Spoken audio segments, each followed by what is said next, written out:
Dear faculty member, colleagues, and students, Assalamu alaikum and very good evening. It's my pleasure to welcome all of you to our today's clinical webinar on safety in surgery. It's a huge subject. It's very difficult to cover the all aspect of the safety in surgery in a single class. But it's very time demanding.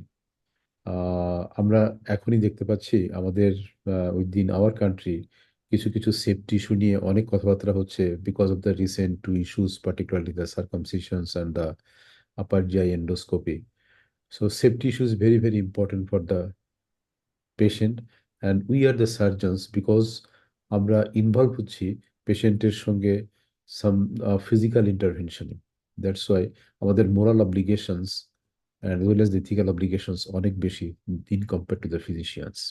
As all of you know, safety in surgery is very paramount importance. Every day, surgeons and their teams work tirelessly to ensure the best possible outcomes for their patients. However, despite the advancement in medical technology, techniques, and surgical management still carry an inherent risk.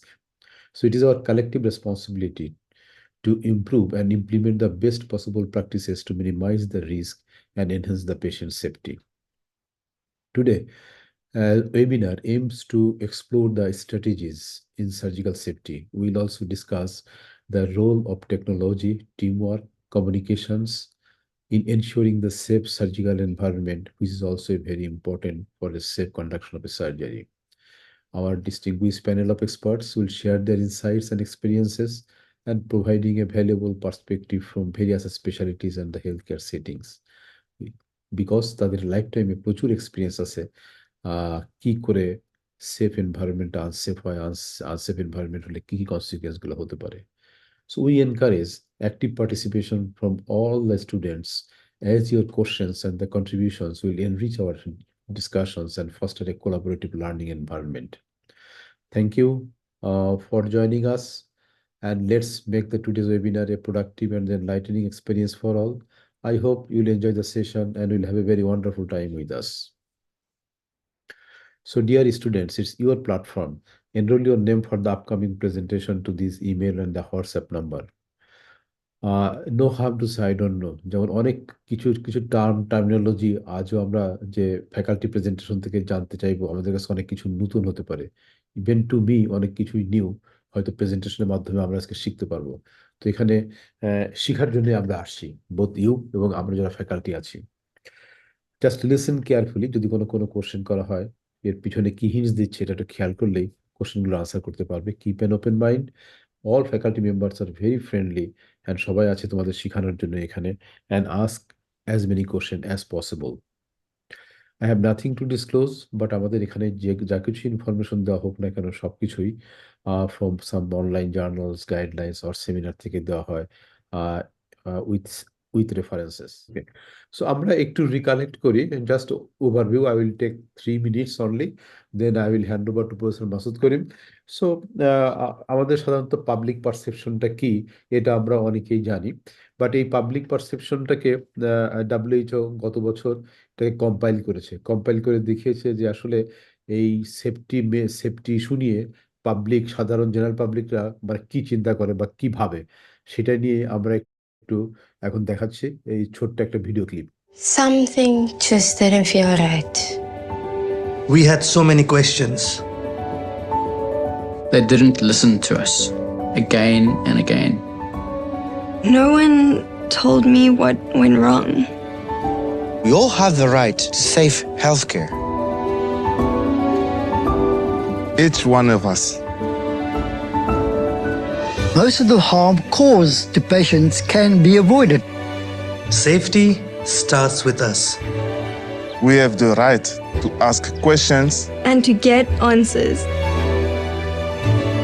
To express our opinions and concerns. To know if something went wrong in my care. When I include patients and families as members of the health team, care becomes safer. When I listen to my patients. When we are transparent. When we learn from patients' experiences. When we make decisions that include patients' voices. When we partner with patients and families. We save lives. When I am heard, I can make a difference in my own care and the care of others. Together, we can achieve safer healthcare for everyone.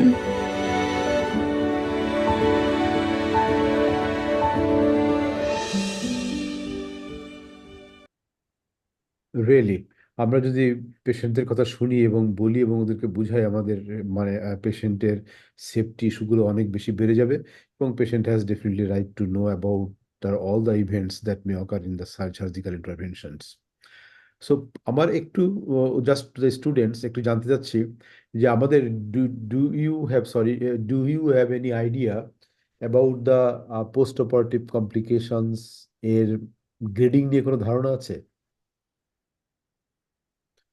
আমরা যেমন হতে পারে যেমন সে post operative কমপ্লিকেশনের মধ্যে post operative fever আছে, post operative nausea vomiting হয়, wound infection হয়, অনেক ধরনের কমপ্লিকেশন আমরা জানি, আর্লি কমপ্লিকেশন, লেট কমপ্লিকেশন সবকিছু, বাট এর একটা গ্রেডিং আছে কিনা, আমরা কি এটাকে কোয়ান্টিফাই করতে পারি বাই এনি মিনস, যে এটাকে ইন্টারন্যাশনালি আমরা সবাই একই সুরে কথা বলতে পারবো যে হ্যাঁ গ্রেড 2 মানে this, grade 3 means this, grade 4 means this? Do have any idea about this post operative complications? Anybody? আসসালামু আলাইকুম স্যার। স্যার বলতে পারবো স্যার? হ্যাঁ শিওর স্যার কেলভিন ডিন্ডো ক্লাসিফিকেশন আছে একটা কমপ্লিকেশনের। yes yes very good, that is widely used now. So এইটা একটা snapshot নিয়ে রাখো, সবাই একটু দেখো এটা যে আমরা কিভাবে গ্রেডিংটা করা হয় এবং গ্রেডিং এর মানে any deviation from the normal is grade 1 requiring pharmacological treatment, say জ্বর হলো paracetamol. Grade 2 requiring the surgical, endoscopic and radiological intervention. Grade 3 কে আবার A B তে ভাগ করেছে, intervention not under general anesthesia, further intervention লাগছে under general anesthesia. 4 is the life threatening complication requiring ICU or ITU management. 4 হচ্ছে single organ dysfunction and 4B হচ্ছে multiple organ dysfunction and 5th is the dead. So a classification has gained a wide acceptance in the surgical community and is extensively used in clinical practice and the surgical literatures with more than 2,000 citations and until now since in the introduction in 2004. So এটা আমরা বললে, আমরা যদি কেউ বলে 3 বা 4 তাহলে আমরা ওটাকে কোয়ান্টিফাই করতে পারবো যেটা কোন লেভেলের কমপ্লিকেশনটা হয়েছে। অ্যান্ড পেশেন্ট সেফটি নিয়ে আমরা যে বিভিন্ন দেশে ডেভেলপ কান্ট্রিগুলোতে কতগুলো ন্যাশনাল সেফটি ফোরাম থাকে, তাদের মধ্যে কতগুলো বলা থাকে যে এই জিনিসগুলো, এই কমপ্লিকেশনগুলো কখনোই হবার নয়, নেভার ইভেন্টস ইনক্লুড। তার মধ্যে 5টা হচ্ছে এই ধরনের ইভেন্টটা include the surgery performed on the wrong body part, wrong patient, wrong surgery performed, unintended retention of the foreign objects and the intraoperative or immediate postoperative death in ASA class 1 patient. আমরা গত ক্লাসে আমাদের যখন pre operative কেয়ারের ক্ষেত্রে মানে বলছিলাম যে মর্টালিটি রেট ASA ক্লাসে অনেক কম, বাট মর্টালিটি রেট এখানে যদি হয় তাহলে chances of the litigation is much more higher. So it is আগের স্লাইডটা দেওয়া যাবে স্যার, আগের স্লাইডটা স্যার। শিওর। সো এই ধরনের কতগুলো নেভার ইভেন্টস আছে। And professor Masood Karim details বলবেন, বাট দ্য ডায়াগনোসিস আমাদের স্টার্টটা শুরু হয় পেশেন্টটাকে আমরা যখন প্রথম দেখি, আমাদের থট প্রসেসটা যখন শুরু হয় পেশেন্টটাকে নিয়ে, তারপরে যখন এই পেশেন্টটাকে নিয়ে আমরা ডায়াগনস্টিক প্রসিজারের দিকে আগাই এবং আলটিমেটলি টেকনিক্যাল অপারেটিভ প্রসিজারের দিকে আগাই, তখন আমাদের বিভিন্ন জায়গায় বিভিন্ন ধরনের কমপ্লিকেশন হতে পারে। So that starts maybe in the cognitive errors, diagnostic errors and the technical errors. But the critical thinking is the core of this process and that requires us to collect the information and work through a problem and reach a reasonable conclusions. এখন আমাদের ultimately যে জিনিসটা হয়, চিন্তাটা আমাদের physicians বা surgeons আমরা যারাই যখনই বলি, যখনই হিস্ট্রি নেয়, এটা নিজেদের সঙ্গে একটু মিলিয়েও দেখতে পারো যে থট প্রসেসটা টোটাল যে dual system of the diagnostic reasoning বলা হয়, যেটাকে বলে cognitive function, system 1 functioning and system 2। System 1 is the instinctual thinking, সঙ্গে সঙ্গে আমার মনে হলো হ্যাঁ ডায়াগনোসিস ইজ দিস, আমি ফার্দার আর কোনো কিছু চিন্তা করলাম না, this is the instinctual thinking. And system 2 যেটাকে বলে লজিক্যাল হাইপোথেটিক্যাল ডিডাকটিভ রিজনিং, সেখানে আমি চিন্তা করলাম যে আদার প্রবাবল পসিবিলিটিস কী কী হতে পারে, 1 বাই 1 আমি ওটাকে ডিটেক্ট করার চিন্তা করছি to reach a pin point or a definitive diagnosis. So আমাদের উদ্দেশ্য থাকবে always try to follow a system 2 diagnostic reasoning. আর কোশ্চেনগুলোর মধ্যে সবসময় থাকে যে জিনিসটা আমাদের জন্য ভেরি ইম্পর্টেন্ট প্র্যাকটিসে, যে যখনই পেশেন্ট আমরা ম্যানেজমেন্ট করতে যাই, what else might this be, কি হতে পারে, এই কোশ্চেনটা পিন পয়েন্ট হওয়ার পরে যেন আমাদের মাথার মধ্যে থাকে। And always ask what diagnosis can I not afford to miss, this is a very very important one, যে কোনটা আমি কখনোই মানে can I not afford to miss, এটা কখনোই হওয়ার নয়। এই দুটো জিনিস আমাদেরকে সবসময় কোশ্চেনটা থাকতে হবে। ভুল আমাদের হবে, যেমন আমি একটু আমি তো আগেও দেখিয়েছি যে এভরি মাস্টার, ইভেন আমরা যারা ফ্যাকাল্টি আছি বা আদার ফ্যাকাল্টি যারা আছেন, সবাই কিন্তু বিগিনারই ছিল। ক্যামেরা হয়তো সোজা করে না ধরে উল্টোভাবে ধরেই দেখতো, বাট এই উল্টোভাবে ধরাটা মিস্টেক থেকে কিন্তু আলটিমেটলি মানে প্রফিসিয়েন্সি ডেভেলপ করবে এবং সেখান থেকে আমাদের লার্নিংটা আসবে। সো এই মিস্টেক যদি কেউ বলে তার লাইফে হয়নি, it's a completely lie. I think mistake সবার ক্ষেত্রে সবার লাইফে হয় এবং মিস্টেক থেকে আমরা শিক্ষা গ্রহণ করে থাকি। So with this few words আমি চাচ্ছি যে সেই মিস্টেক থেকে পেশেন্টের সেফটি এনভায়রনমেন্টে আমরা কিভাবে নিয়ে আসতে পারি বা সেফটিকে এনশিওর করতে পারি, সেই সেফটি ফ্যাক্টরগুলো, human patient safety and the quality improvement কীভাবে করতে পারি, অ্যান্ড সেই ব্যাপারে আমাদের প্রফেসর মাসুদ করিম আমাদেরকে হাইলাইট করবেন। I request now professor Masood Karim just to come to the screen and share your screen and please give a presentation. Professor Masood Karim. Sir দেখা যাচ্ছে? হ্যাঁ, দেখা যাচ্ছে। Sir thank you so much. আমরা আজকে অনেক ডিলাইটেড যে আজকে আমাদের এই প্ল্যাটফর্মে প্রফেসর সানোয়ার হোসেন স্যার আমাদের সাথে আছেন, এবং আজকে যে টপিকটা আমাকে বলতে বলা হয়েছে so tough at least to me, এবং ক্লিনিক্যাল সাবজেক্ট বলা ভেরি ইজি, কিন্তু এমন একটা বেসিক সাবজেক্ট এবং যেটা বেসিক সাবজেক্টের মধ্যে কঠিন, তো সে দায়িত্বটা আমার উপর পড়েছে। সাইফুল যে এমসিকিউ গুলা দিয়েছে বা স্যারের যে একটা ওভারভিউ এটা বলেছে, এবং বিশেষ করে যে ভিডিওটা আমরা দেখলাম, এই ভিডিওটার আনসার যে প্রবলেম এবং যে আনসার গুলা হবে সেগুলো আমরা আস্তে আস্তে আমাদের বলার চেষ্টা করব, এবং আমি চেষ্টা করব যে ইস্যুগুলো উঠবে, আমি বা আমার ব্যক্তিগত জীবনে বা ছোট্ট ক্যারিয়ারে যে ভুলগুলা করেছি বা যে ভুল থেকে শিখেছি সেগুলো আমি একটু এক্সাম্পল হিসেবে ইউজ করার চেষ্টা করব।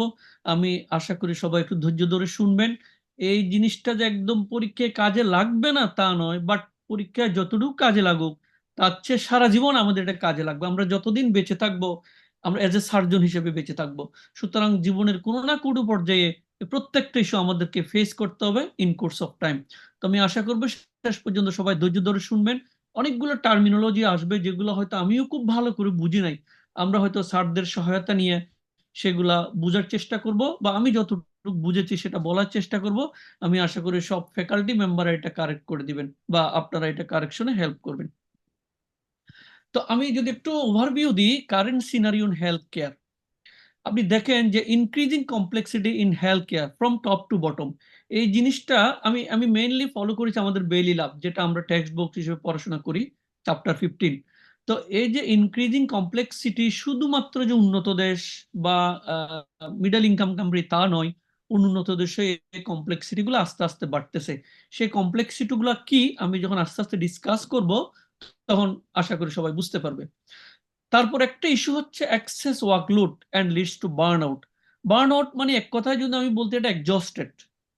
বাসের ছবিতে আমি দেখতে পাচ্ছি একটা ভদ্রলোক বা সার্জন রুটিতে বসে আছে এক্সজস্টেড অবস্থায়। সে এক্সজশনটা ফিজিক্যাল হতে পারে, মেন্টাল হতে পারে, ইমোশনাল হতে পারে। সো ইন সার্জিক্যাল প্র্যাকটিসে exhaustion or the burn out is an important issue.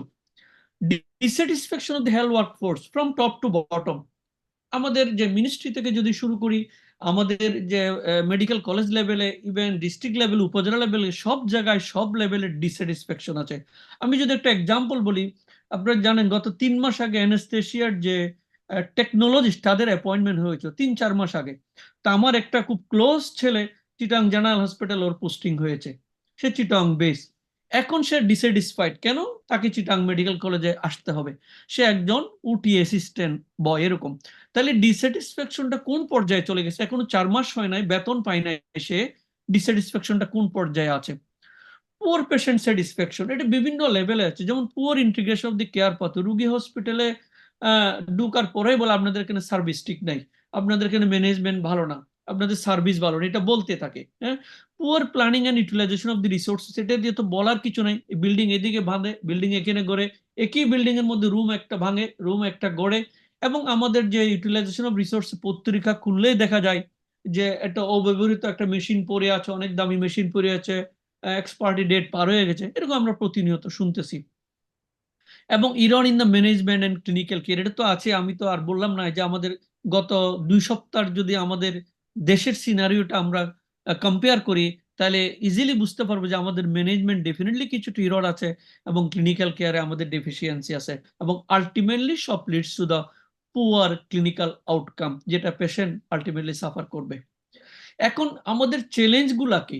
একটা চ্যালেঞ্জ হচ্ছে, শুধু আমি প্রবলেমের কথা বললে হবে না, চ্যালেঞ্জগুলো দেখতে হবে যে কেন এটা হচ্ছে।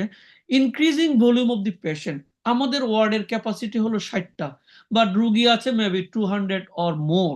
এখানে কোনো রিফিউজ করার কোনো স্কোপ নাই। বাইরের কোনো হসপিটালে বেড ক্যাপাসিটি শুধু ভর্তি হবে। আমি অবশ্য জানি না আমাদের সানোয়ার স্যার যেখানে আছেন স্কয়ার হসপিটালে মেবি হয়তো বেড ক্যাপাসিটি, এক্সট্রা ফ্লোরিং বা এর কোনো অপশন হয়তো নাই, বাট আমাদের মেডিকেল কলেজের অবস্থা যে এখানে কোনো পেশেন্ট রিফিউজ করা যাবে না, either in emergency or in the out patient department. ফলে আমাদের ভলিউম অফ পেশেন্ট বেড়ে গেছে এবং ভ্যারাইটি অফ পেশেন্ট। একদম আমাদের যদি বলে আমার পেরিফেরাল ভাস্কুলার ডিজিজ আমাকে ডিল করতে হচ্ছে, জিআইটি ডিল করতে হচ্ছে, হ্যাপাটোবিলিয়ারি ডিল করতে হচ্ছে, some case of urology, head injury, মানে so many patient, varieties of the patient. এবং in the context of the modern technical era or the imaging era, a lot of patients we are getting of different varieties. Increasing number of treatment option, আমাদের surgery, আমাদের radiotherapy, আমাদের immunotherapy, আমাদের hormone therapy, আমাদের endocrine therapy and so many. শুধু তাই না, immunotherapy dual block, আমরা breast ক্যান্সারে এখন দেখতেছি যে ডুয়েল ব্লক, আগে হয়তো একটা দিত, এখন ডাবল ব্লক করতেছে। ফলে আলটিমেটলি হচ্ছে কি, রোগীর ফিনান্সিয়াল কস্ট বাড়তেছে, দেশের উপর বার্ডেন পড়তেছে এবং ফিনান্সিয়াল ইস্যুটা ইম্পর্টেন্ট ইস্যু হয়ে দাঁড়িয়েছে। এত চ্যালেঞ্জের পরও আমাদের কিছুটা হোপ আছে। সেই হোপটা আমাদেরকে দেখিয়েছে যে ইনস্টিটিউট অফ মেডিসিন, এটা আমেরিকার একটা নন প্রফিটেবল অর্গানাইজেশন, একটা হিস্ট্রি দিলে দেখবেন, ওরা একটা পেপার রেডি করেছে, যে কনসেপ্ট পেপার দেখেছে, and new health system for 21st century। এখানে অনেক জিনিস আছে, এগুলো আমরা এখানে বলার মতো স্কোপ নাই। So this transformation is based on concept of value, অর্থাৎ এই পেপারে মেইনলি ওরা ফোকাস করার চেষ্টা করেছে আমাদের হেলথ কেয়ার ডেলিভারি সিস্টেমটা অফ দ্য ভ্যালু বেসড। আমি যদি খুব সংক্ষেপে এই কথাটাকে একটু এক্সপ্লেন করি, আমি একদম খুব সংক্ষেপে বলছি যে আমি কি পরিমাণ কাজ করলাম, কয়টা অপারেশন করলাম, কয়টা রোগী দেখলাম, বলছে ইট ইজ ইমেটেরিয়াল। আমি আউটপুটটা কি পেলাম, মেজার আউটকামটা কি হলো, আমি একটা ল্যাব করলাম, রুগীটা ভালো হয়ে বাড়ি গেল কিনা, একটা D2 গ্যাস্ট্রেক্টমি করলাম, রুগীটা ভালো হয়ে বাড়ি গেল কিনা, আমি 10টা করলাম, 10টার মধ্যে 8টাই কমপ্লিকেশন, বলছে যে এটা not a value based one. Value based এর নাম নেই, যে কাজটা করবেন সেটা আউটকামটা ভালো হইতে হবে, সেটাই হচ্ছে value based health care delivery system. এখন এই যে value based health care delivery system যে আমি বললাম, সেটা প্রিন্সিপাল গুলা কি কি প্রিন্সিপাল ফলো করলে আমরা সেটা বুঝতে পারবো। একটা হচ্ছে যে organise care around the medical condition, অর্থাৎ অনেকটা এটা আমি যেটা পড়ে বুঝেছি, স্যার আপনারা আমাকে কারেক্ট করবেন, আমি এটা ওয়ান স্টপ সার্ভিসের মতো অনেকটা। যে একটা ধরেন আমি ইসকেমিক হার্ট ডিজিজ নিয়ে যদি একটা রুগী একটা সেন্টারে ভর্তি হয়, তার all perspective, all investigation, all support, all operation, all standing যেন একই সেন্টারে পাওয়া যায়। বলে একটা মেডিকেল কন্ডিশনের, এখন আমরা দেখি আমাদের একটা হসপিটাল হয়তো সিটি করার জন্য আরেক জায়গায় যেতে হচ্ছে, বায়োপসি করার জন্য এক জায়গায় যেতে হচ্ছে, বা অন্য পরীক্ষার জন্য এক জায়গায় যেতে হচ্ছে, বলছে যে এটা খুব একটা সুইটেবল এনভায়রনমেন্ট নয়। Measure outcome and cost for every patient, ঠিক আছে, আমরা দেখি যে প্রত্যেকটা অপারেশন বা প্রত্যেকটা প্রসিজিওর খরচ অনেক সময় একরকম হবে না। বলছে যে পেশেন্টেরকে ইন্ডিভিজুয়ালাইজ করতে হবে, পেশেন্ট যেটা এফোর্ড করতে পারবে তার পার্সপেক্টিভে তার আউটকামটা এবং কস্টটাকে নির্ধারণ করতে হবে। Align reimbursement with the value, এই কথাটা আমি অনেক বই অনেক জিনিসে দেখতেছি, বাট আমি যেটা বোঝার চেষ্টা করেছি সেটা আমরা খুব সংক্ষেপে যদি বলি, যে আমরা যে অপারেশনের যেমন প্যাকেজ সিস্টেম যেটা আমরা করি, সত্যি কথা যেটা ইভেন দেখবেন উন্নত যে even corporate hospital, even CABG পর্যন্ত ওরা প্যাকেজ করে, বা যে স্ট্যান্ডিং ওরা প্যাকেজ করতেছে। তো বলছে এটা লাস্টে প্যাকেজ করলে শুধু হবে না, ভ্যালুটাকে কিন্তু ঠিক রাখতে হবে। যে ভ্যালু আমি যেটা আগে বলেছি, আউটকাম ভালো হতে হবে। আমি প্যাকেজ টাকা কম নিলাম কিন্তু তার সাকসেস হলো না, বলছে এটা হবে না। আপনি এটা রুগীকে আইডিয়া দিয়ে দিবেন যে আপনার এই পরিমাণ টাকা খরচ হবে, বা আনুমানিক হয়তো 5-10 হাজার টাকা এদিক সেদিক হতে পারে, বাট এই পরিমাণ টাকা খরচ হবে, আপনার আউটকামটা এ হবে। বাট অন্যভাবে যদি আমি বলি যে না আপনি ভর্তি হন, যত টাকা লাগে দিবেন, দেখা যাবে কত কি হয়, তাহলে বলছে যে এক্ষেত্রে এটা সুইটেবল অপশন নয়, যে আপনি রুগীকে একটা আইডিয়া দিয়ে দিবেন মোটামুটি কাছাকাছি যে আপনি কি ইনভেস্ট করলে আপনি কি ভ্যালুটা আমার থেকে পাবেন। একইভাবে সিস্টেম ইন্টিগ্রেশন, যেটা আমাদের দেশে অনেক প্রবলেম, আমাদের ইন্টিগ্রেশনের খুব প্রবলেম, আমাদের ডিরেক্টর থেকে শুরু করে ডিপার্টমেন্ট হেড, আমাদের অ্যাসিস্ট্যান্ট প্রফেসর, সিআইএমও লেভেলে, সিস্টার নার্স লেভেলে, ওয়াইআর মাস লেভেলে আমাদের খুব একটা ইন্টিগ্রেশন নাই। সবাই ইন্ডিভিজুয়াল, সবাই যার যার মতো কাজ করতে হচ্ছে, ইন্টিগ্রেটেড ওয়েতে যে কাজের কোনো সিস্টেম আমরা এখনো গড়ে তুলতে পারতেছি না। বলছে জিওগ্রাফি অফ দি কেয়ার, আমি যেখানে কাজ করব, বলছে এখানে disease pattern, disease speed, disease যে মডিফিকেশন কি কি হচ্ছে এগুলা বলছে আমাকে আইডিয়া থাকতে হবে।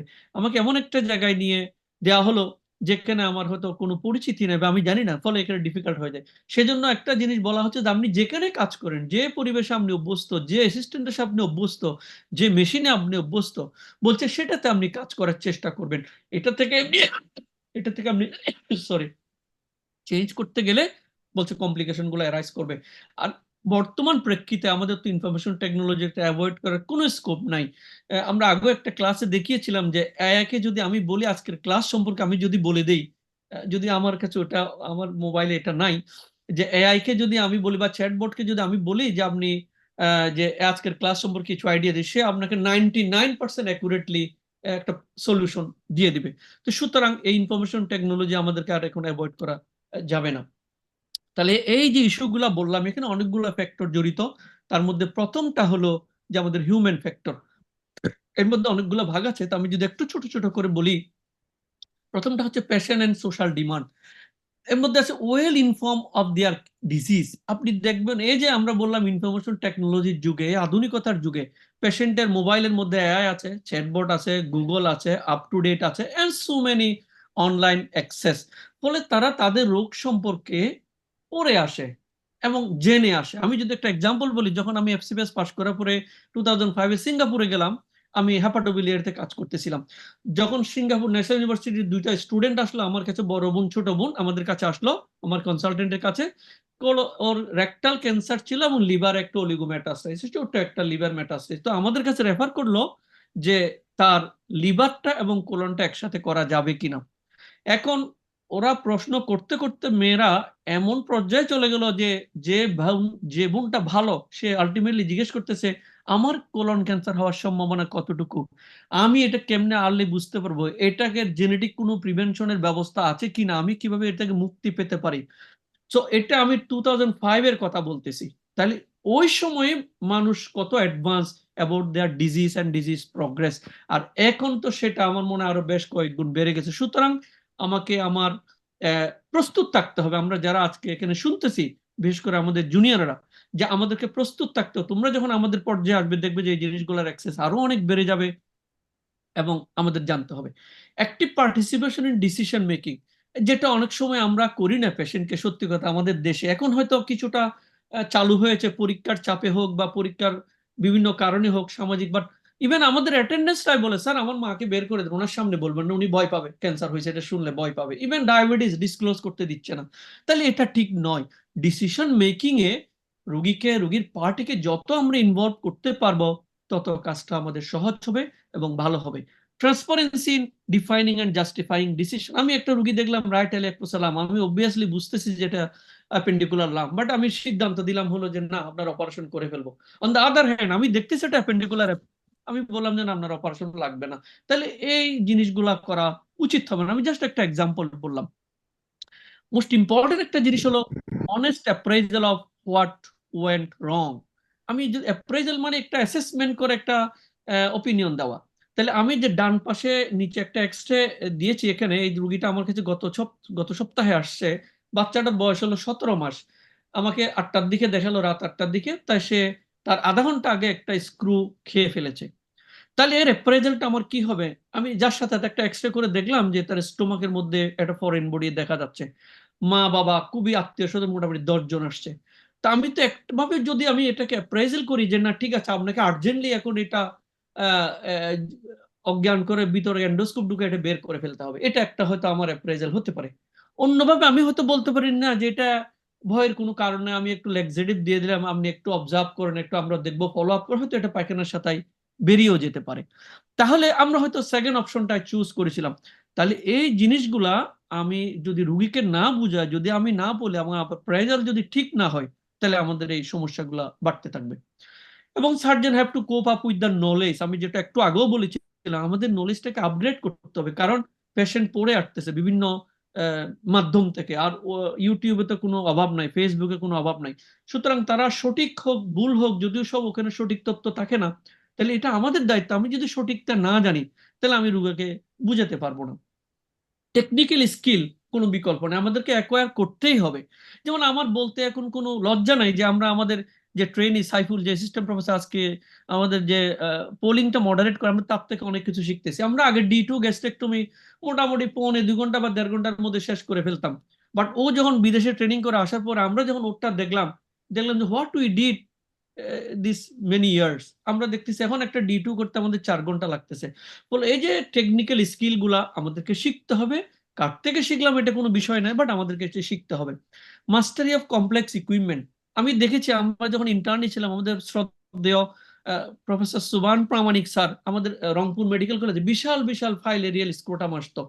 তো স্যার আমাদেরকে 2-3 জন ইন্টার্নকে দাঁড় করিয়ে দিত মস্কুইটো ফোর্সেপ নিয়ে, বলে আমি কাটবো, তোমরা বিল্ডিং হলে গ্যাপ করে ধরবা। আমার এখনো স্যারের ডায়লগটা মনে আছে, স্যার এরকম করে বলতেন।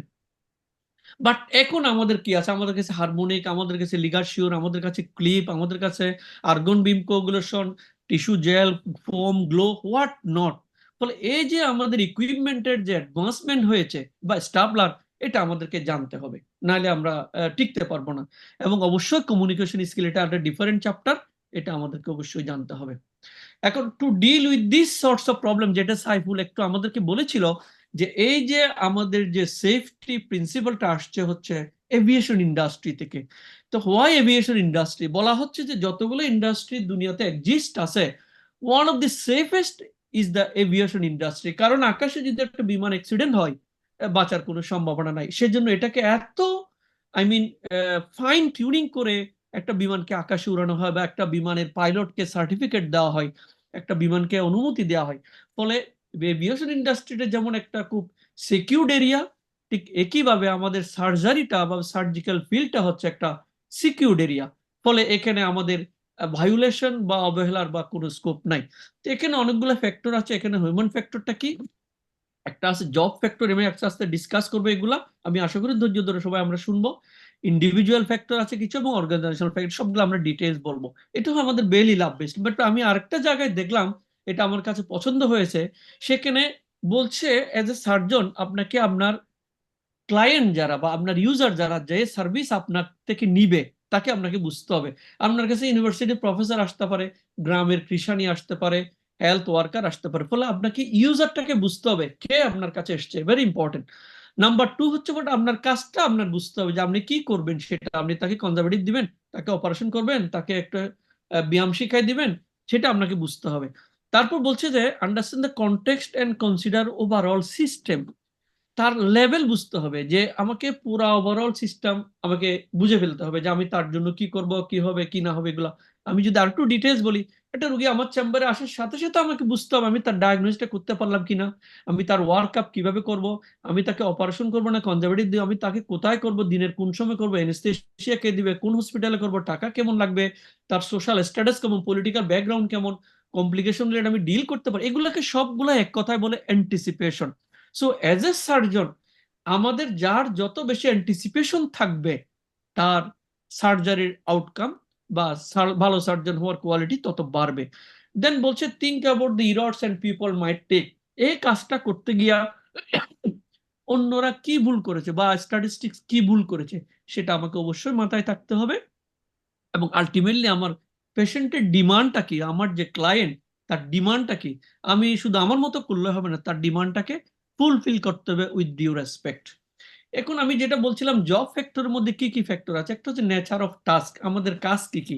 আমাদের অনেক কাজ, আমাদের স্টুডেন্ট পড়াতে হয়, আমাদের রাউন্ড দিতে হয়, আমাদের থিসিস গাইড করতে হয়, আমাদের অ্যাডমিনিস্ট্রেটিভ কিছু কাজ করতে হয়, আমাদের আবার অপারেশন করতে হয়, আমাদের বাইরে practice, a lot of tasks we do have in our practice, particularly in Bangladesh. But বাইরে আমি যতটুকু দেখেছি, ওদের অত বেশি ভ্যারাইটিস অফ ওয়ার্ক তাদের করতে হয় না। তাদের কিছু জব ডেসক্রিপশন কিছুটা লিমিটেড আছে, আমাদের মতো নয়। এটা হয়তো সিস্টেমের কারণে। ওয়ার্কলোড, এটা তো আর মানে বলে শেষ করা যাবে না। আমরা আমরা আমরা হয়তো সারাদিন সকাল 8টা থেকে 2টা 2:30 পর্যন্ত হয়তো মেডিকেলে করলাম, দেন অপারেশন করলাম, দেন আবার সন্ধ্যায় রুগী দেখলাম, দেন বাসায় আসলাম, হয়তো এখন আবার ক্লাস নিচ্ছি। তাহলে এই যে ওয়ার্কলোড, এটা আমাদের অনেক বেশি হয়ে যাচ্ছে, সেটা আমাদেরকে খেয়াল করতে হবে।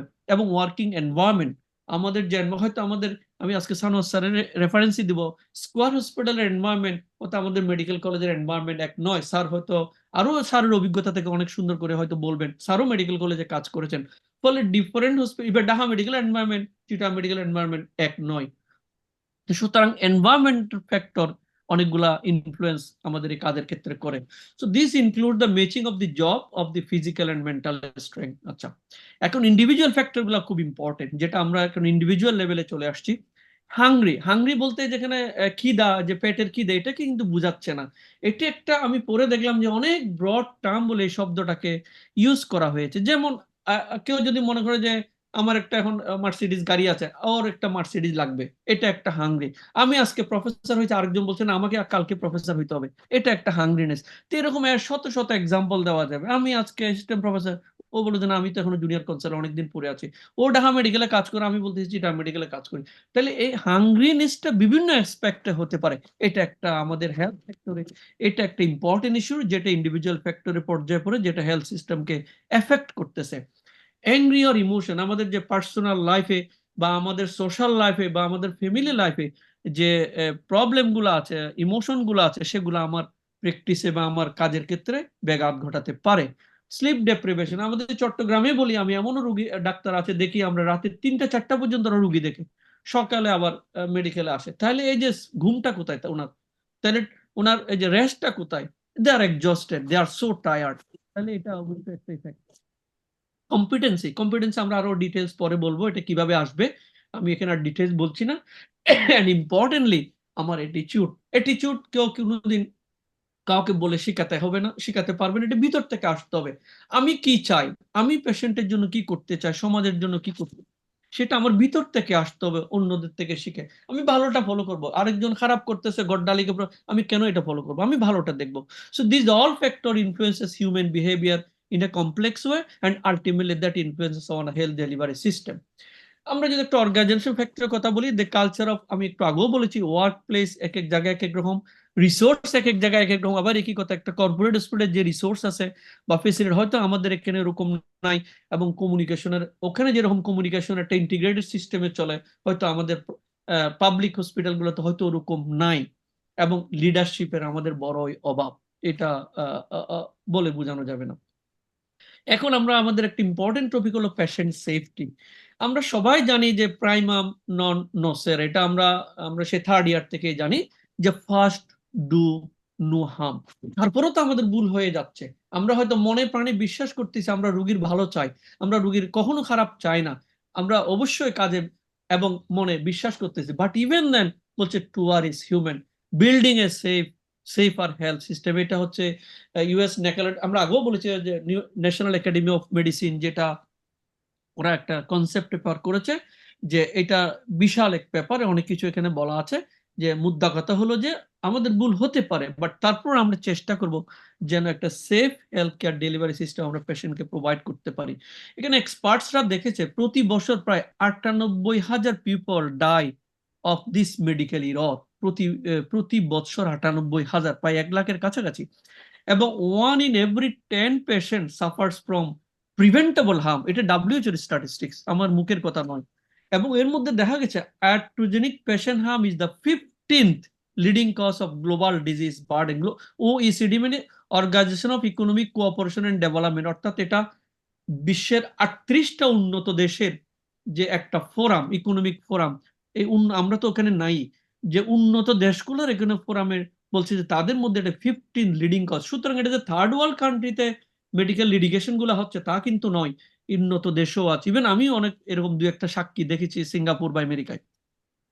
এবং causing 15% of hospital expenditure of OECD countries, তাদের যে কস্ট আছে তার 15% হচ্ছে এর পিছনে খরচ হচ্ছে।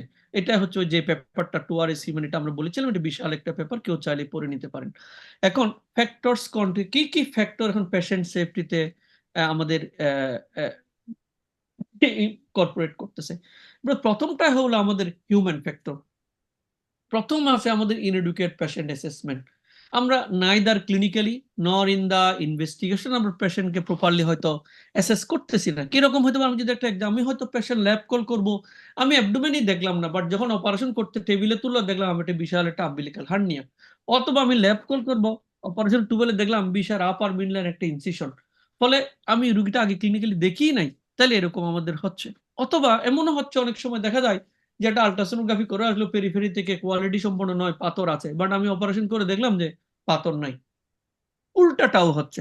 তাহলে আমাদের অ্যাসেসমেন্টের অনেক ঘাটতি আছে। তাহলে আমরা চেষ্টা করব ক্লিনিক্যালি, রেডিওলজিক্যাল বা ইন আদার ওয়েতে আমরা পেশেন্টকে ভালো করে অ্যাসেস করার চেষ্টা করব। পেশেন্ট না দেখে আমরা অপারেশন করব না, ডাকলো অপারেশন করে দেন, এটা আমরা করব না। Failure to interpret or use appropriate test. যেমন আমি একটা এক্সাম্পল বলি, ফিস্টুলা, পেরিয়ানাল ফিস্টুলা আমরা অনেক সার্জনরা এমআরআই দিচ্ছে, বাট এমআরআই তো আমি ইন্টারপ্রিট করতে পারি না। তাহলে ফিস্টুলাইন এনো আমি একটা এমআরআই অ্যাডভাইস করলাম, বাট আমি ইন্টারপ্রিট করতে পারি না, তাহলে ভ্যালুলেস। অথবা আমি মনে করতে সিএলডি, তাকে আমি fibro scan of the liver দিলাম, আমি এটা কি বলে আমি ইন্টারপ্রিট করতে পারি না, তাহলে এটা আমার কাছে ভ্যালুলেস। তাহলে আমাদেরকে হয় ইন্টারপ্রিটেশন শিখতে হবে, অথবা আমাদের দেশের প্রেক্ষিতে যে ইনভেস্টিগেশন সেটা আমাকে অ্যাপ্লাই করতে হবে। Error in performance and operation, treatment or test, এখানে তো অনেক কিছুই বলার আছে। আমরা অনেক এরকম দেখি, আমার অপারেশন করার কথা ছিল যে অ্যাপেন্ডিক্স, আমি করে ফেললাম গলব্লাডার, এরকম হচ্ছে। ট্রিটমেন্টটা ভুল হচ্ছে এবং টেস্টে আমার ভুল হচ্ছে, এটা আমি এক্সাম্পল দিতে চাচ্ছি, আপনারা দেখতেছেন। Inadequate monitoring and follow up of the patient, যেমন আমরা পোস্ট অপারেটিভ পেশেন্ট বলছি যে আমরা অ্যানালজেসিক হিসেবে এখন নার্কোটিক ইউজ করব না, হ্যাঁ আমরা অন্য কিছু ইউজ করবো। যেমন আমি যদি ধরি আমরা লিগনুকেন, লোকাল যে লিগনুকেন আছে এটা আমি রুগীকে প্রেসক্রাইব করলাম পোস্ট অপারেটিভ অ্যানালজেসিয়া হিসেবে, কিন্তু আমার কোনো মনিটরিং সিস্টেম না, আমার কোনো পালস অক্সিমিটার, আমার কোনো অ্যাটেন্ডিং নার্স নাই, ডাক্তার নাই, তাহলে আমি এখানে এটা দেওয়াটা রিস্কি। তাহলে মনিটরিংটা আমাদেরকে দেখতে হবে এবং ফলো আপটাকে এনশিওর করতে হবে। Deficiencies in training or experience, আমার এখনো মনে হয় এই পর্যায়ে এসে যে আমি কেন একটু পেডিয়াট্রিক সার্জারি ট্রেনিং করেন, টু বি অনেস্ট, কেন আমি একটু অর্থোপেডিক্স ট্রেনিং করলাম না? আমার হয়তো আমার প্র্যাকটিস করবো না বা প্র্যাকটিস করা লাগতো না, বাট আমি একটা রুগী যখন আমার কাছে আসে আমি একটু কনফিডেন্টলি বলতে পারতাম যে না, আপনার এই সমস্যা এই করতে হবে। তাহলে এই জিনিসগুলো আমার এখনো পড়াচ্ছে। সুতরাং আমি আপনাদেরকেও বলবো যে যত বেশি পারা যায় ট্রেনিং এর ভ্যারাইটিস যেন বাড়ানো যায়। ফেটিক, ওভারওয়ার্ক, টাইম প্রেসার, এটা আমি আগেই বলেছি, আমাদের কাজের লোড এত বেশি, আমরা টায়ার্ড হয়ে যাচ্ছি। এবং অনেকে আছে আবার বলছে না 2 ঘন্টার মধ্যে আমাকে 4টা অপারেশন করতে হবে, শেষ করতে হবে, এই 3 ঘন্টায় আমাকে 100টা রুগী দেখতে হবে, এটা আরেক প্রেশার আমাদের। ফলে এটা সবসময় করা যাবে না। পার্সোনাল আর সাইকোলজিক্যাল ফ্যাক্টর আমি আগেই বলেছি, এটা আমাদের কিছু আসে এই সমাজে, পার্সোনাল লাইফে, ফ্যামিলি লাইফে, এটা কিছু থাকবেই, এটা আমাদেরকে মিটিগেট করতে হবে। Patient or working environment variation, আমি এটা আগেও বলেছিলাম যে বিভিন্ন লেভেলের পেশেন্ট আমাদের কাছে আসবে এবং বিভিন্ন পরিবেশে আমার কাজ করতে হবে। তাহলে যতটুকু সম্ভব বিভিন্ন লেভেলের পেশেন্টের, যে লেভেলের পেশেন্ট আমার কাছে, ওর লেভেলের সাথে তাল মিলিয়ে ওই ওয়ার্কিং এনভায়রনমেন্ট আমাকে প্রোভাইড করতে হবে। And lastly lack of recognition of dangers of medical error, এটা যেন আমরা না করি। এটা মেডিকেল এরর হয়তো হবে, কিন্তু আমি এটাকে রিকগনাইজ করতে পারলাম না, আমি ল্যাব কল করতে গিয়ে সিভিডি ইনজুরি করে ফেলাম, কিন্তু আমি এটা বুঝতেই পারলাম না। তাহলে এখানে বুঝতে হবে আমাদের ঘাটতি আছে, আমার ট্রেনিং এর ডেফিসিয়েন্সি, আমার কম্পিটেন্সি ডেফিসিয়েন্সি আছে, ওইটা করা যাবে না। শুধু ইন্ডিভিজুয়াল ফ্যাক্টর তো নয়, সিস্টেম ফেলিউর আছে। Poor communication between the health care provider, আমি আগেও একটু বলেছিলাম যে আমাদের অ্যাডমিনিস্ট্রেশনের সাথে অ্যাক্টিভ ফোর্সের কোনো কোঅর্ডিনেশন নাই, বা আমার প্রফেসরের সাথে আমার ট্রেনের কোনো কোঅর্ডিনেশন নাই, ট্রেনির সাথে ইন্টার্নের কোনো কোঅর্ডিনেশন নাই। তাহলে এটা আমাদের একটা বড় প্রবলেম, কমিউনিকেশন খুবই একটা বড় প্রবলেম। এটা কমিউনিকেশনটা আমাদের কমাইতে হবে, পুয়ার কমিউনিকেশনটা কমাইতে হবে। ইনএডুকেটেড স্টাফিং লেভেলস, এমনিতে স্টাফ নাই, দেখবেন যে খুব ইনফ্লুয়েন্সিয়াল, যে তার চেম্বারের বাইরে 5টা পিয়ন, আরেকজনের বাইরে কোনো পিয়নই নাই। অথবা যে ডিপার্টমেন্ট খুব ইনফ্লুয়েন্সিয়াল, দেখবেন যে ওই ডিপার্টমেন্টে যত স্টাফ আছে আরেকটা ডিপার্টমেন্টে দেখবেন যে কোনো স্টাফ নাই। তাহলে ইনএডুকেট স্টাফিং, আপনার স্টাফ ডেফিসিয়েন্সি তো আছেই, এটা একটা প্রবলেম আমাদের। Over Reliance on automated system, এটা আমরাও এখন ফিল করি। আমরা মনোপোলার, বাইপোলার দিয়ে এতদিন ল্যাব কল করে ফেলতাম, এখন মনে হচ্ছে না কেন আমি লিগাসুটটা ইউজ করবো বা হারমোনিকটা ইউজ করবো। তাহলে অটোমেটেড সিস্টেম, বা আমি একটা ইন্টেস্টাইন অ্যানাস্টোমোসিস করতে যাচ্ছি, আমি অ্যানাস্টোমোসিস করতে হয়তো আধা ঘন্টা লাগবে, হোয়াই নট স্টাবলার দিয়ে দাও, স্টাবলার দিয়ে দাও। তাহলে এই জিনিসগুলো আমরা একটু ওভার ডিপেন্ডেন্ট বা ওভার রিলায়েন্স হয়ে যাচ্ছি। আমার হয়তো মনে হচ্ছে না হাতে দিলে হয়তো লিক হতে পারে, বাট আমি স্টাবলারটাকে আমার হাতের চেয়ে বেশি বিশ্বাস করতেছি। তাহলে এইগুলা দুইটারই সুবিধা অসুবিধা আছে।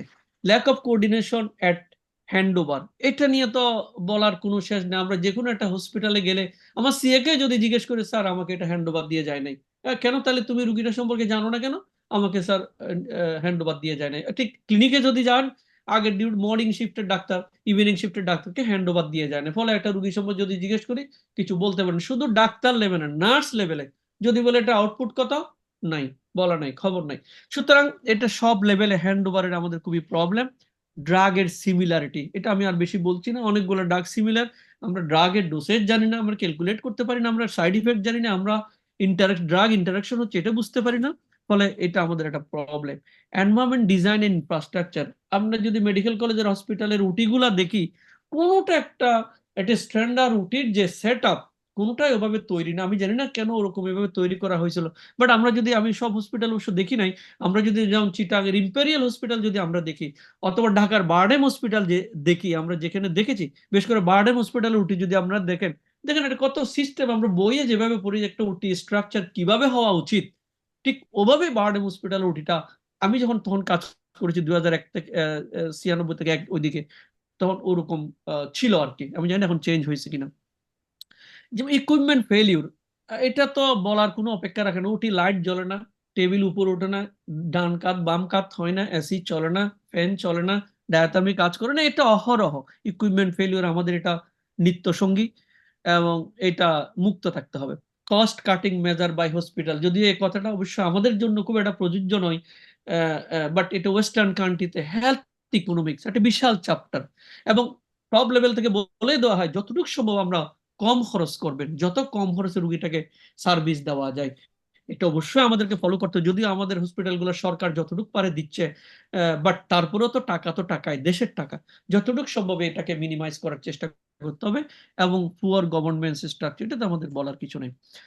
Medical complexity, advance and new technology, এই যে আমি একটু আগে বললাম আমাদের নতুন নতুন, আমরা আগে 2D মেশিন দিয়ে অপারেশন করতাম, ল্যাব কল, এখন 4K ইউজ করতেছি, হ্যাঁ, এরপরে হয়তো 5K চলে আসবে, বাইরে 5K চলে আসছে। কি আগে বললাম যে আমি মনোপোলার বা বাইপোলার দিয়ে ল্যাব কল শেষ করে ফেলতাম, এখন হারমোনিক লিগাসিওর ইউজ করতেছি, ক্লিপ ইউজ করতেছি, আগে নট দিয়ে ক্লিপ ইউজ করতে। তাহলে এই যে টেকনোলজি গুলো আসছে, এগুলো আমাদের মেডিকেল যে সার্ভিসটা কমপ্লেক্স করে ফেলতেছে। Patient drug use effects and interaction আমি আগে বলেছি, এবং working environment, ICU, operation theatre, অবশ্যই আমাদের ডেফিনেটলি কিছুটা ঘাটতি আছে। এখন আন্ডারস্ট্যান্ডিং পেশেন্ট সেফটি ইনসিডেন্ট, প্রথমে আমি বলে ফেলেছি অ্যান্টিসিপেশন, এটা আমি আগেই বলে ফেলেছি, আমাকে অ্যান্টিসিপেট করতে হবে আমি কি করব, কোথায় করব, কাকে নিয়ে করব, পারবো কিনা, কি সমস্যা হতে পারে। তাহলে আমাকে অ্যান্টিসিপেশনটা আগে করে ফেলতে হবে, দেন আমি এটা একটা ভালো আউটকাম দিতে পারবো। আমি যদি করে ফেলি, দেখা যাক কি হয়, ভালো হতে পারে, তাহলে এটা খুব একটা ভালো ডিসিশন হবে না। So the person approach error of commission, এটা আমরা তো জানি, এটা ডুইং রং থিং, আমি ভুল কিছু করতেছি, ভুল কিছু কমিট করতেছি। এরর অফ ওমিশন, আমি করতে পারলাম না, ফেলিউর টু অ্যাক্ট, আমি এটা ওমিট করে গেলাম, আমি পারলাম না এটা। And errors of execution, doing right thing incorrectly, আমি হয়তো ল্যাব কলই করতেছি, বাট জানি আমি করতে, কিন্তু আমি ক্যালট ডিসেকশনই করলাম না, আমি critical view of safety achieve করলাম না। তাহলে একটা রাইট থিং রং ওয়েতে করা, এটা ঠিক নয়। তাহলে আমাকে তিনটা খেয়াল রাখতে, error of commission, error of omission, and error of execution. So this lesson learned from the past events, future error can be, যেটা আমি বলছি যে আমি যে প্রিভিয়াসলি যে ভুলটা করেছি, আমি যদি প্রতিদিন একই ভুল করতে থাকি, আমি সুইস চিজ মডেল দেখাবো, তাহলে এটা বিগ হোল হয়ে যাবে।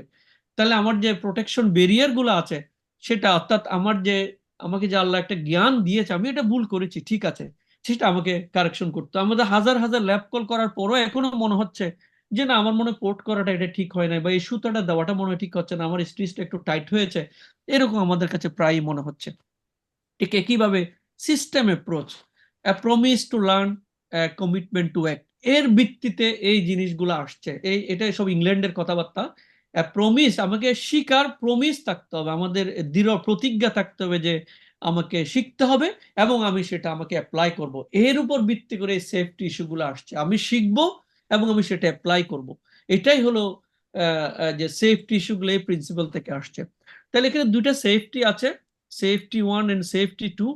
এখানে সেফটি 1টা হচ্ছে why anticipated events occurs, sorry, unanticipated events occurs, অর্থাৎ আমি মনে করলাম যে ল্যাব কলটা আমি রুগীটাকে রেডি করেছি, আমি অ্যাসেস করেছি, ভালো মতো যাবে, সবকিছু ঠিক মতো, তারপর একটা আনএন্টিসিপেটেড ইরর বা ভুল হয়ে যাচ্ছে, সেটা হলো সেফটি ওয়ান।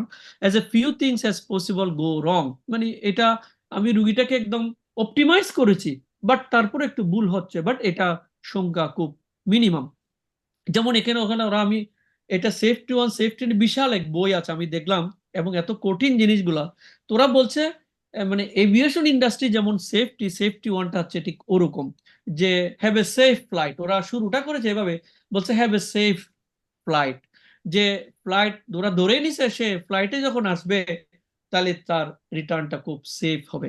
সেফটি ট্যুর ক্ষেত্রে বলছে হ্যাভ এ সেফ ড্রাইভ, যে তুমি যখন ফেরত আসবে নিজে গাড়ি চালিয়ে আসবে, তাহলে দেখেন এটা বিমানের পাইলট বিমান চালাবে, এটা যত সেফ, আমি নিজে যখন ড্রাইভ করে আসবে এটা হয়তো সেফ নাও হতে পারে। That is safety. আমি খুব সহজে যদি বলি, বিমান ড্রাইভিং সেফটি ওয়ান, আর গাড়ির ড্রাইভিংটা হলো সেফটি টু, খুব সংক্ষেপে যদি আমরা বুঝে থাকি। তাহলে সেফটি টু এখানে ওরা বলেছে যে robustness and resilience within the system due to the human innovation and adaptability which prevents the untoward events more broader and more proactive than the safety one, এটা বলে তারপর আমরা যাচ্ছি the system approach based on, আমাদের সাইফুল একটুখানি বলেছিল Hendrix safety pyramid and James Swiss model, এটা হয়তো অনেকে দেখেছেন। আমি সেফটি ওয়ান সেফটি টু ভালো করে বোঝার জন্য আমি অনেক কিছু একটু দেখেছিলাম, তারপর আমি সত্যি কথা বুঝতে পারি না ভালো করে। এখানে একটা চার্ট আমি দেখলাম, সেফটি ওয়ান হচ্ছে রিডিউসিং হোয়াট গোস রং, যত কমানো যায়, আর সেফটি টু হচ্ছে ইনক্রিজিং হোয়াট গোস রাইট। এটা আমার খুব পছন্দ হয়েছে। আর সেফটি ওয়ান হচ্ছে বলছে যে আনওয়ান্টেড ইভেন্টস, ওই যে আমি আগে বললাম, আমি জানি এটা, আশা করি ল্যাব কল আমি ফিট করেছি, আমি জানি অপারেশন অনেক করেছি, আমি কোনো সমস্যা হবে না, তারপরে একটা হয়তো হয়ে যাচ্ছে আনওয়ান্টেড। যে আমি যদি একটা এক্সাম্পল বলি, একবার এটা মেবি 2007-এর দিকে খুব এক্সপার্ট অ্যানেস্থেসিওলজিস্ট নিয়ে একটা ফিট পেশেন্ট আমি ল্যাব কল করতেছিলাম, যে অ্যাম্বিলিকাল পোর্ট করে একটু বাতাস দিয়েছি, দেখলে যে স্যাচুরেশন ড্যাশ ড্যাশ করে ফল করতেছে। আমার অ্যানেস্থেসিওলজিস্ট বলেছে তুমি বাতাস বের করে দাও, আমি সাথে সাথে বাতাস বের করে দিলাম, আমরা একটু ওয়েট করলাম, আমার অ্যানেস্থেসিয়া বললো যে আবার একটু দিয়ে দেখো দেখি কি হয়, আবার একটু দিলাম, সাথে সাথে তার এলবিএফ ডেভেলপ করলো। তাহলে এটা আমি কখনো এক্সপেক্ট করি নাই। Fit patient as a one each one, এটা আমার আশার মধ্যে ছিল না। Safety one. আর সেফটি টু বলছে এভরিডে ওয়ার্ক, ওই যে বললাম ড্রাইভিং এর মতো অ্যাক্সিডেন্ট প্রতিদিন হচ্ছে, কিন্তু বিমান দুর্ঘটনা তো প্রতিদিন হচ্ছে না। So in short safety one হচ্ছে, সেফটি টু হচ্ছে, এতটুকুই হয়তো আমি বুঝেছি। নিচের লাইনগুলো আমি পড়ারই চেষ্টা করিনি। এটাই হলো যে যেটা আমাদের এমসিকিউ তো ছিল, যে হেনরিক্স সেফটি পিরামিড মডেল। দেখেন এটা 3329 চারটা স্টেপ, এটা হেনরিক্স ট্রায়াঙ্গেল বলে। যে লাল প্রথম হচ্ছে একটা মেজর ইনসিডেন্ট যখন হবে, বা একটা মেজর যদি ডেথ হয়, বলছে যে এটা সিঙ্গেল ইস্যু নয়, তার পিছনে তার আগে বা তার আশেপাশে 29 মাইনর ইনজুরি হয়েছে, 300 নিয়ার মিস হয়েছে, এবং 3000 আমি দেখতে পাচ্ছি না, 3000 unsafe fact behaviour or condition ঘটেছে, ফলে 3329, তারপর আলটিমেটলি গিয়ে একটা ডেথ হয়েছে। তাহলে একটা ডেথ অত সহজে হয় নাই, এর পিছনে অনেক ব্যাকগ্রাউন্ড আছে, অনেক ভুল আছে, অনেক মিস আছে, অনেক মিসকন্ডাক্ট আছে। তাহলে এগুলো হয়তো আমরা আমাদের নলেজের মধ্যেই ছিল না, আমরা শুধু হয়তো মৃত্যুটাকে নিয়ে দেখতেছি। So that is the Hendrix triangle, এটা আমাদের প্র্যাকটিক্যাল জীবনে খেয়াল করতে হবে। ঠিক একইভাবে সুইস চিজ মডেল, এটা সাইফুল বলেছে যে এখানে কোনো কোনো জায়গায় 3টা ভেরিয়েন্ট দেখিয়েছে, কোনটা কোনটা 4টা ভেরিয়েন্ট দেখিয়েছে। আমি যদি আমাদের পার্সপেক্টিভ একটা এক্সাম্পল বলি, এগুলো মেইনলি ইন্ডাস্ট্রিয়াল যে পার্সপেক্টিভ আছে বা কর্পোরেট অফিস থেকে এই মডেলগুলো আসছে। তখন আমরা যদি আমাদের মেডিকেল প্র্যাকটিসে বলি, ধরুন আমি একটা ডিসচার্জ লিখতে দিলাম আমার কি বলে অনারারি মেডিকেল অফিসারকে, আমার এসিস্ট্যান্ট রেজিস্ট্রেটর হয়তো দেখলোই না, তাই যে ভুলটা করে ফেললো সেই ভুল নিয়ে সে চলে গেল, তাইলে একটা হোল রয়ে গেল। বাট আমার একটা ব্যারিয়ার ছিল এখানে, আমার প্রথম ব্যারিয়ার ছিল আমার এসিস্ট্যান্ট রেজিস্ট্রার বা আইএমও সে দেখবে, কিন্তু সে দেখে নাই। ধরলাম সে আইএমও বা আমার এসিস্ট্যান্ট রেজিস্ট্রার দেখেছে, কিন্তু তারও একটা ভুল ছিল যেটা সে চোখে পড়ে নাই, তার লেভেলে হয়তো আমার রেজিস্ট্রার ছিল বা আমার এসিস্ট্যান্ট প্রফেসর ছিল, সে হয়তো এটা ডিটেক্ট করতে পারতো, তাহলে সেই জিনিসটা হোলটা বড় হতো না, ভুলটা আর বড় হতো না। বাট সেও দেখলো না, আমি প্রফেসর লেভেলে আমি তো দেখলামই না। তাহলে দেখবো যে একটা ছোট ছোট ভুল, বিভিন্ন লেভেলে আমাদের প্রোটেকশন ছিল, বাট আমরা প্রোটেকশন বা ব্যারিয়ারটাকে ফলো না করতে একটা ছোট হোল বড় হয়ে গেল, একটা ভুল মিস্টেক বই আলটিমেটলি ছোট ছোট মিস থেকে একটা ডেথ হয়ে গেল। So these are the two models. এখন মোস্ট ইম্পর্টেন্ট যেটা আমাদের surgical WHO surgical safety checklist, এটা আপনারা সবাই জানেন, আমাদের বেইলি ল্যাবে অনেকদিন থেকে এটা আসছে, প্র্যাকটিস হচ্ছে। তারপরে আমরা যেন সবার একটু রিক্যাপিচুলেশন যেটা একটু বলতেছি, এবং এটা অ্যাকসেপ্ট করা হচ্ছে safe surgery safe lab study report থেকে। এরকম প্রত্যেকটাই যে আমরা যে বেইলি ল্যাবে বা আমাদের টেক্সট বই একটা জিনিস দেখতেছি, এর পিছনে বিশাল বিশাল ব্যাকগ্রাউন্ড, বিশাল বিশাল স্টাডি, বিশাল বিশাল রিসার্চ নিয়ে এটা হয়েছে। ফলে এই যে WHO চেকলিস্টটা আসছে, এটাও একদিনে আসে নাই। এর পিছনে যে স্টাডি রিপোর্ট, এটা ছিল সেফ সার্জারি সেভস লাইফ, এর অনেক স্টাডির পর এটা আসছে। এবং এটা সাইফুল দেখিয়েছিল যে reduce the mortality from 1.5% to 0.7%। দেখেন almost half mortality, almost half করে দিয়েছে, বা হাফ এর চেয়েও বেশি। Sorry, reduce the complication rate from 11 to 7%। শুধু যে মর্টালিটি কমায় তা কিন্তু নয়, ভেরি সিম্পল একটা জিনিস। এটার জন্য ইন্ডাস্ট্রিয়ালাইজড কান্ট্রি বা কর্পোরেট হসপিটাল হতে হবে না, আমরা যে কোনো লেভেলে সার্জিক্যাল সেফটি চেকলিস্ট ইউজ করতে পারি, সেটা কুমিল্লা মেডিকেল হোক বা ঢাকা মেডিকেল হোক বা চিটং মেডিকেল হোক বা প্রাইভেট ক্লিনিকে হোক। তাহলে এক্ষেত্রে আমরা অনেক মর্টালিটি মরবিডিটি আমরা কমাতে পারতেছি, এবং ultimately reduce the hospital stay.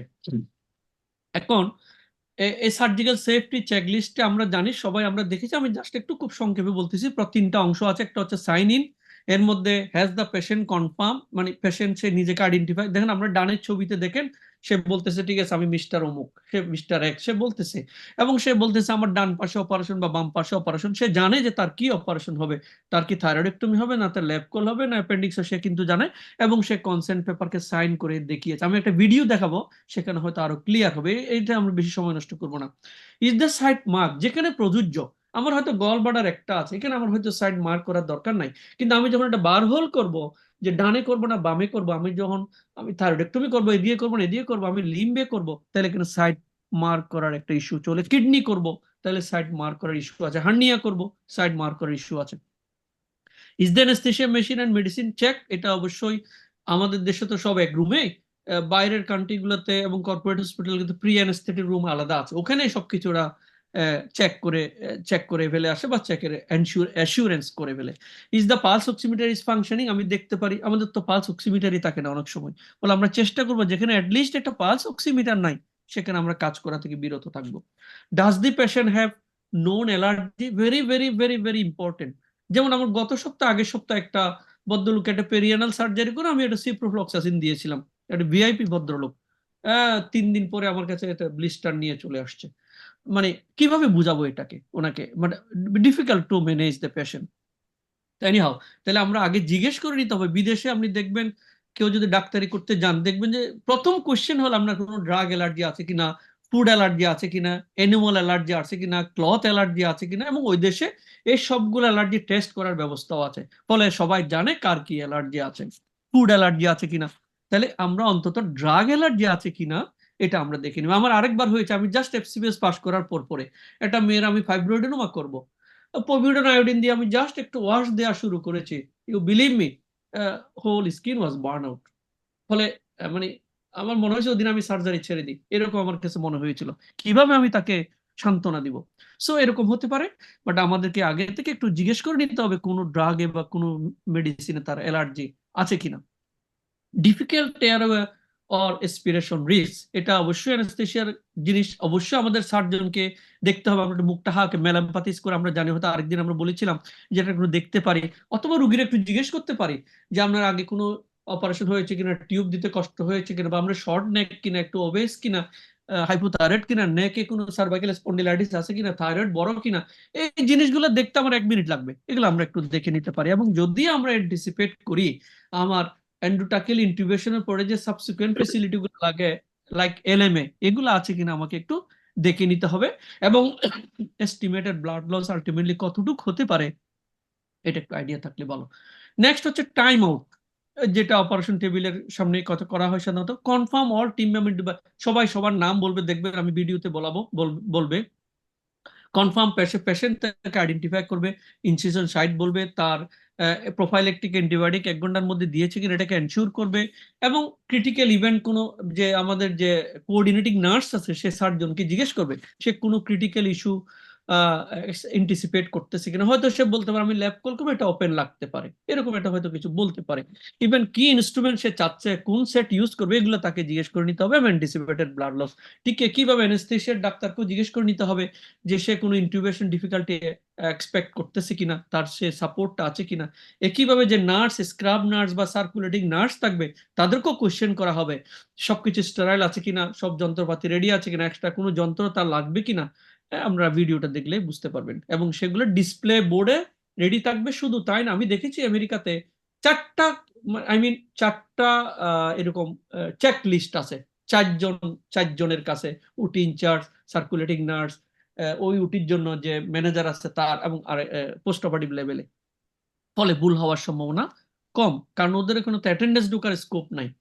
আমাদের যেমন অ্যাটেন্ডেন্সকে আমরা জিজ্ঞেস করলাম বাইরে দাঁড়িয়ে আছে কি আপনার রুগী এটা কিনা, কি অপারেশন এসে সেটা, বাট ওখানে সেই স্কোপ না, কোথায় অ্যাটেন্ডেন্স, কোথায় অপারেশন থিয়েটার। সো আর লাস্টলি হচ্ছে যে আমরা অপারেশন শেষ বন্ধ করার আগে সাইন আউট। এখানে নার্স যিনিও যে বলছিলাম, যিনি চেকলিস্টে নিয়ে হাতে দাঁড়ায় থাকবেন, উনি কনফার্ম করবেন যে কি অপারেশন হয়েছে, ইনস্ট্রুমেন্ট, গজ, মপ, প্যাড, নিডল, এগুলো সব ঠিক আছে। ওখানে দেখবেন যে আমরা নিডল নিয়ে ছুঁড়ে মারতেছি, ফ্লোরে ফেলতেছি, টেবিলে ফেলতেছি, নো। যে অর্নামেন্ট বক্স যেমন আছে, যে মেয়েদের যে অর্নামেন্ট বক্স, ওখানে যেমন অর্নামেন্ট গুলো সাজিয়ে রাখা হয়, ঠিক কিভাবে নিডলের বক্স আছে এরকম আপনি প্রত্যেকটা নিডল ইউজ করার পরে ওখানে সুন্দর সুন্দর করে পিক আপ করে রাখতে হবে, এবং যতক্ষণ না কোনো ইনস্ট্রুমেন্ট বুঝে পাওয়া যাবে ততক্ষণ আপনার ওটি লিভ করতে পারবেন না। সুতরাং ভেরি কি বলবো এটাকে, মানে কি বলে এটাকে, দায়বদ্ধতা থাকে আর কি। So any equipment problems to be address, এটা কোনো নষ্ট হয়েছে কিনা, কোনো কাজে ব্যাকআপ দিতে তাকে এনশিওর করতে হবে। এবং to surgeon anaesthetist and nurse what are the key concern for recovery, and মেনে তাদের কোনো স্পেশাল কোনো ইনস্ট্রাকশন আছে কিনা রিকভারির জন্য সেটা তাকে জিজ্ঞেস করে নিতে হবে। সো এটাই সে সার্জিক্যাল সেফটি চেকলিস্ট। আমি সবাইকে বলবো এই ভিডিওটা দেখতে।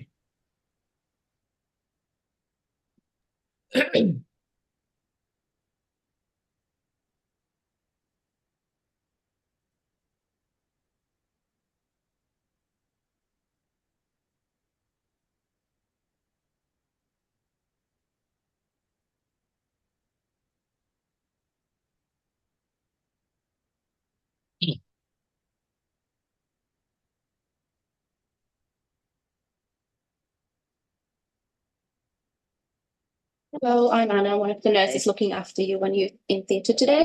How are you? I'm fine. Okay. Could you just tell me your name and date of birth, please? Joanna Davidson. Okay. 12637. Okay, and your hospital number. It's correct. What operation you having done today? Cold stones. Okay, so that's the consent form. I just need to check that you've signed it. Yeah, and that's your signature, and you're happy with everything. Yes. Okay, that's fine. And the surgical sign is not marked because it's not applicable with this one. Are you happy with machines inside and here? Yes, machines are checked inside and the drugs. all the drugs ready. Okay, are you allergic to anything? No. Okay, and difficult airway aspiration risk? Not anticipated, no. Okay, any blood loss expected? Minimal.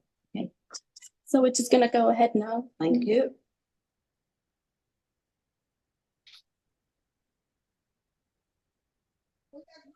Ready for timeout? Okay. Can everyone introduce themselves by name and role? Mark Kenny, consultant anaesthetist. Sanford Chinnar, anaesthetic registrar. Paul Ziprin, consultant surgeon. George Peach, surgical SHO. Angela Zupan, circulating nurse. Natalie Medes, scrub nurse. Andre Chow, surgical registrar. Anna, anaesthetic nurse. What's the patient's name, procedure, and site? Janina Davison for laparoscopic cholecystectomy. Her name tags already been checked. Okay. Expected blood loss? Minimal.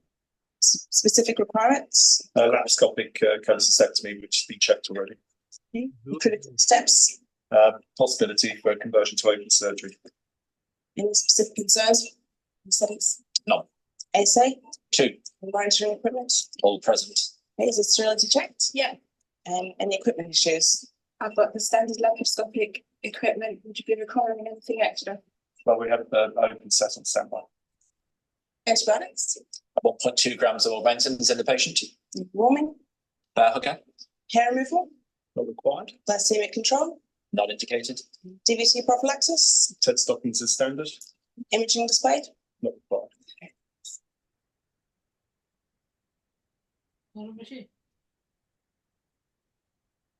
Ready for sign out? Okay. What's the name of the procedure? Laparoscopic cholecystectomy. Are the counts correct? Counts correct. In specimen, it's labeled Janina Davidson gallbladder. Yes, that's great. And any equipment problems? No. And key concerns for recovery? No special concerns.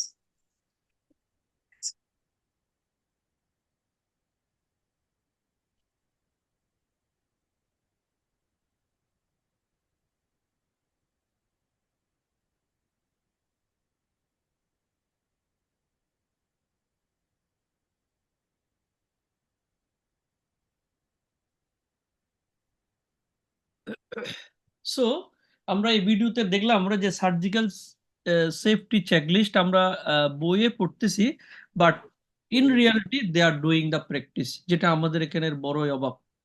So Saiful যেটা বলেছিল যে দেখছো আমাদের specific কতগুলো issue আছে এখানে, এর মধ্যে একটা হচ্ছে প্রফেশনালিজম। আমাদের প্রফেশনালিজম থাকতে হবে আমাদের কাজের ক্ষেত্রে, যে বড়র সাথে ছোট কি কলিগের সাথে, জুনিয়রদের সাথে, সিনিয়রদের সাথে। সো একটা প্রফেশনাল বিহেভিয়ার আমাদের থাকতে হবে কাজের ক্ষেত্রে, এবং আমাদের কম্পিটেন্সি থাকতে হবে। কম্পিটেন্সিটা একদিনে আসবে না। দেখেন আমি একটা ছবি দিয়ে বোঝানোর চেষ্টা করেছি, আমি টার্গেট করতেছি আমি 100 স্কোর করব, মাঝখানের যে সেন্টারটা আছে ওখানে আমি ফোকাস করব, তো সেটা তো একদিনে আসবে না। সেটার জন্য কি কি লাগবে? আমার অনেকগুলো স্টেপ পার হয়ে আসতে হবে। আমার নলেজ লাগবে, আমার স্কিলটাকে ডেভেলপ করতে হবে, আমার এক্সপেরিয়েন্স লাগবে, আমার পারফরমেন্স লেভেল, আমার যে ট্রেনিং কাপ বা লার্নিং কাপ এটাকে বাড়াইতে হবে, আমার বিহেভিয়ার ঠিক রাখতে হবে, না আলটিমেটলি আমি আমার গোলে অ্যাচিভ করতে পারবো। এবং ক্রিডেন্সিয়াল, সাইফুল বলেছিল যে ক্রিডেন্সিয়াল মানে হলো যে কোয়ালিটি, অ্যাচিভমেন্ট এন্ড কোয়ালিফিকেশন, এই তিনটা জিনিস থাকবে। সো এখানে আমাদের এখানে কিছুটা আমাদের দেশের ঘাটতি আছে, আমরা দেখতে পাই যে বলা হয় যে অ্যাপয়েন্টমেন্ট হবে ক্রিডেন্সিয়ালের ভিত্তিতে, বাট এখানে অনেক ব্যত্যয় আছে আমরা দেখতে পাচ্ছি। অবটেইনিং কনসেন্ট, তাহলে এটা খুবই ইম্পর্টেন্ট আমাদের day to day practice. As a surgeon আমরা কনসেন্ট তো প্রতিদিনই নিচ্ছি। দেখেন আমরা কোনো একটা স্ট্যান্ডার্ড কনসেন্ট নিচ্ছি না। আমরা যে ভিডিওটা দেখালাম, দেখেন যে প্রথম যে নার্স ভদ্র মহিলা প্রি অ্যানেস্থেটিক বা প্রি অপারেটিভ রুমের মধ্যেই বিশাল একটা লিস্ট নিয়ে চলে আসছে, এবং ওনাকে কনফার্ম করতেছে পেশেন্টকে এটা আপনি সাইন করেছেন কিনা। সে কনফার্ম করছে এটা একটা সাইন। এবং আমি দেখেছি বিদেশে এরকম রুগীকে ওয়েল বিফোর দ্য সার্জারি 2-3 সপ্তাহ আগে তাকে বলে দেওয়া হয়, এবং এটা বিশাল একটা ফর্ম, 6-7 পাতার একটা ফর্ম তাকে দিয়ে দেওয়া হয় যে আপনি এটা পড়েন, বারবার পড়েন, আপনার কোনো কোয়ারি থাকলে আসেন, আপনি সেটা ডিসকাস করেন, এটা সলভ করেন, এবং সেগুলা বুঝে শুনে পড়ে আসে তারাই কনসেন্টটা দেয়। আর আমরা অপারেশনের 1 মিনিট আগে কনসেন্টটা নিই। তাহলে আমাদের এখানে প্রচুর ঘাটতি আছে কনসেন্টের মধ্যে। এবং বলছে যে কনসেন্টটা হবে পেশেন্ট সেন্টার্ড অ্যাপ্রোচ, আমরা রুগীকে কেন্দ্র করে আমরা সবকিছু করব, বাট অনেক সময় আমরা সেটা করি না। রুগীকে তো জানতেই দিই না যে তার কি অপারেশন হবে, আমাদের সোশ্যাল পার্সপেক্টিভে এটা ঠিক নয়।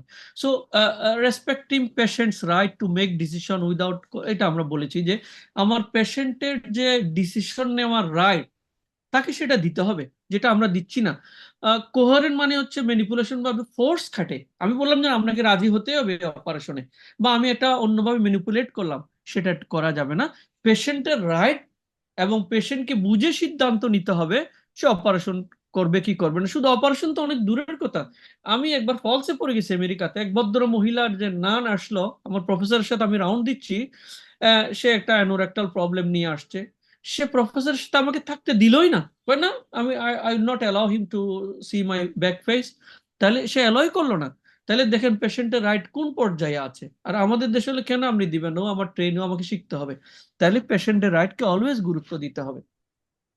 Patients care to inform as a partner, আমরা যখন এটা যে পেশেন্টের সাথে যে থাকবে, পেশেন্টের যে কেয়ার করবে তাকেও এটা ইনফর্ম করতে হবে, বা পেশেন্টের যে অ্যাটেন্ডেন্স একে বলতে হবে।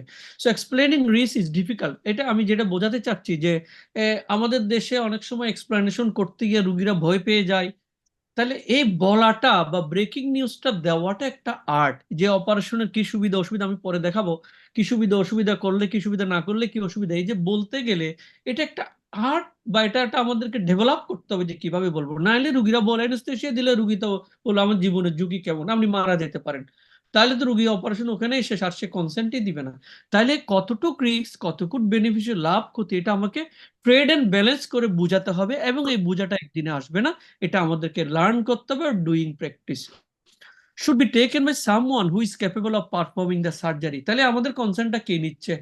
ইভেন হয়তো সিস্টার নিচ্ছে বা ওটি ইনচার্জ নিচ্ছে বা নার্স নিচ্ছে, নো, বলছে যে অ্যাটলিস্ট যে ভদ্রলোক বা যে টিম মেম্বার ওই অপারেশনটা করবে, যে কোন অপারেশন, যে ওই অপারেশনটা করবে তার টিমের যে কোনো একজন মেম্বার সে কনসেন্টটা নিবে। আমরা কজন এটা নিচ্ছি? মনে হয় নিচ্ছি না।